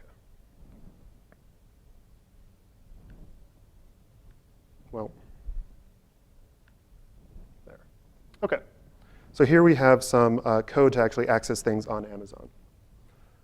This is in Python, which I think people end up using quite frequently for this kind of thing. There's really great support in a library called Bodo, which Amazon publishes, to do that programmatic access to Amazon's environment. So I'm just going to go through 3 quick examples of kind of common security type events that you can do in Amazon. So here I had the concept of security group. Something you might be interested in doing is actually finding which security groups have open access from the internet. And all we're doing here is connecting up to Amazon, the service EC2, the Elastic Compute Cloud. We're telling it to give us all of the security groups. We get those down to an object, and then we just iterate over them and say, for every security group, for every rule in every security group, tell me if it's open to 0.0.0.0, which means the internet can access it. And then you can print out your output. So with a few lines of code, you're doing what might take you hours or days in a traditional data center to go out and query every machine or every firewall. You can just do it with a couple lines of code. Next example. So in Amazon's environment, you're not really guaranteed to have a static set of IP addresses. You can request them, but by default, you're given kind of arbitrary IP addresses within the address space they own. So you may want to inventory what your presence on the internet looks like. You can do the same kind of thing. You connect up to the EC2 service. You tell it to give you all of your instances that are currently running, and you iterate over them to get out the public IP address that they're currently assigned to. So again, with a couple lines of code, you have every IP address that you're currently using. Last one. So Heartbleed. I hate Heartbleed, as I hope all of you do too. And it's a pain in the butt, but with Amazon, you can do things a bit easier here. So say you want to go to all of your load balancers that you have provisioned. That's usually where you can terminate SSL. You go there, you can query the public certificate that's on there, and you can ask it interesting things like, what is the certificate body? You can take that certificate body and parse it and get out things like the date it was issued, when it expires. You can track whether or not you've deprecated it or given a new certificate. You can use this kind of information gathering at scale to do remediation of something like Heartbleed very quickly. So that's just a few examples. Let me get back to here. So let me talk about deployment. And I think we've heard kind of the same story from a lot of people, so we can go over this pretty quickly. But at Netflix, the process is basically to people store code in a code repository, in our case Git. It's open source. Developers will commit their code when they decide that they want to push something out. They go to Jenkins. They tell Jenkins to take that code and pass it to a deb, so a deb file that you might install on Ubuntu, Debian, any Debian-based system. It's packaged just like any other Debian file. That Debian file is then taken and installed onto a base operating system installation. So you've got a somewhat hardened version of Ubuntu. You install an application on it. You then have an operating system that has an application. You then take a snapshot of it and store it as an AMI, or an Amazon machine image in this case. We at Netflix use something called the Bakery to do all that. That is also open source. So really, this whole deployment process is accessible to anybody who's willing to use open source software. Finally, those images are deployed using a tool called Asgard, something that Netflix open sourced again. And Asgard is really our fleet management system. It's what we use to get our instances out there on the internet and to control things like auto-scaling groups, to do the version switching that I talked about. And our best practice at Netflix is to deploy things in 3 different regions, and in each region in 3 different availability zones. So the best practice example would be any given application would have 9 instances running at any given time. So 3 in every region across 3 different zones, 9 different instances. And the really powerful thing is that this entire process can be automated. So you could have it triggered by pushing new code to Git. All of the downstream tools can recognize the changes and push this entire process out automatically. Really powerful. So that's how we do deployment. And now let's talk about some security problems and some of the solutions that we've come up with at Netflix. So one thing you quickly realize when you do anything at scale in the cloud is that it's not the most reliable environment you can work in. You have weird things happening with instances. They go up and down, kind of, not consistently arbitrarily, but certainly you can never predict when there's going to be an issue. So really, availability isn't what you're used to expecting. So at Netflix, we've come out with a suite of tools called the Simian Army. A lot of these are open sourced. And I'd like to tell you about a few of them. So the little monkey guy in the middle there with the machine guns, right in the middle, centered with everybody, that guy is called Chaos Monkey. And Chaos Monkey is a mean little monkey. He will sit in the background of your environment, and he will kill off instances randomly. So you have your application running. Like I said, best practice for us, 9 instances across different regions and availability zones. Chaos Monkey comes in there and is like, this is too easy for you. I'm going to kill one of you off, and it'll kill part of your application. The idea here is that forcing developers to deal with this kind of inconsistently on a regular basis in a more guaranteed fashion, so guaranteeing chaos, will force them to develop an application that can thrive in this kind of environment. So that's Chaos Monkey. The guy counterclockwise from him, the big gorilla with a bazooka, Chaos Gorilla, is in the same vein of thought as Chaos Monkey. And Chaos Monkey, like I said, operates on the individual instance level. You can probably guess that Chaos Gorilla will actually kill off an entire availability zone across all applications. So suddenly, not just your application, but you're happily living East Coast, West Coast, Europe. Suddenly, the East Coast is down. How do you deal with that as an application owner? How do you transfer traffic from East Coast to West Coast, and how do you do it in a transparent fashion to users? It's a tough problem, and it's one we want our developers to live with on an everyday basis. So Chaos Monkey, we run constantly. You never know when he's going to kill something off. The other two, the Gorilla and the Kong, we run as exercises, basically. So there is some notice given to developers that it's going to happen, but they have to deal with it. So we need developers to keep these kind of things in mind. One other monkey that I want to go over is the guy with the James Bond-looking guy on the left, Security Monkey. It's something we open sourced about 2 months ago.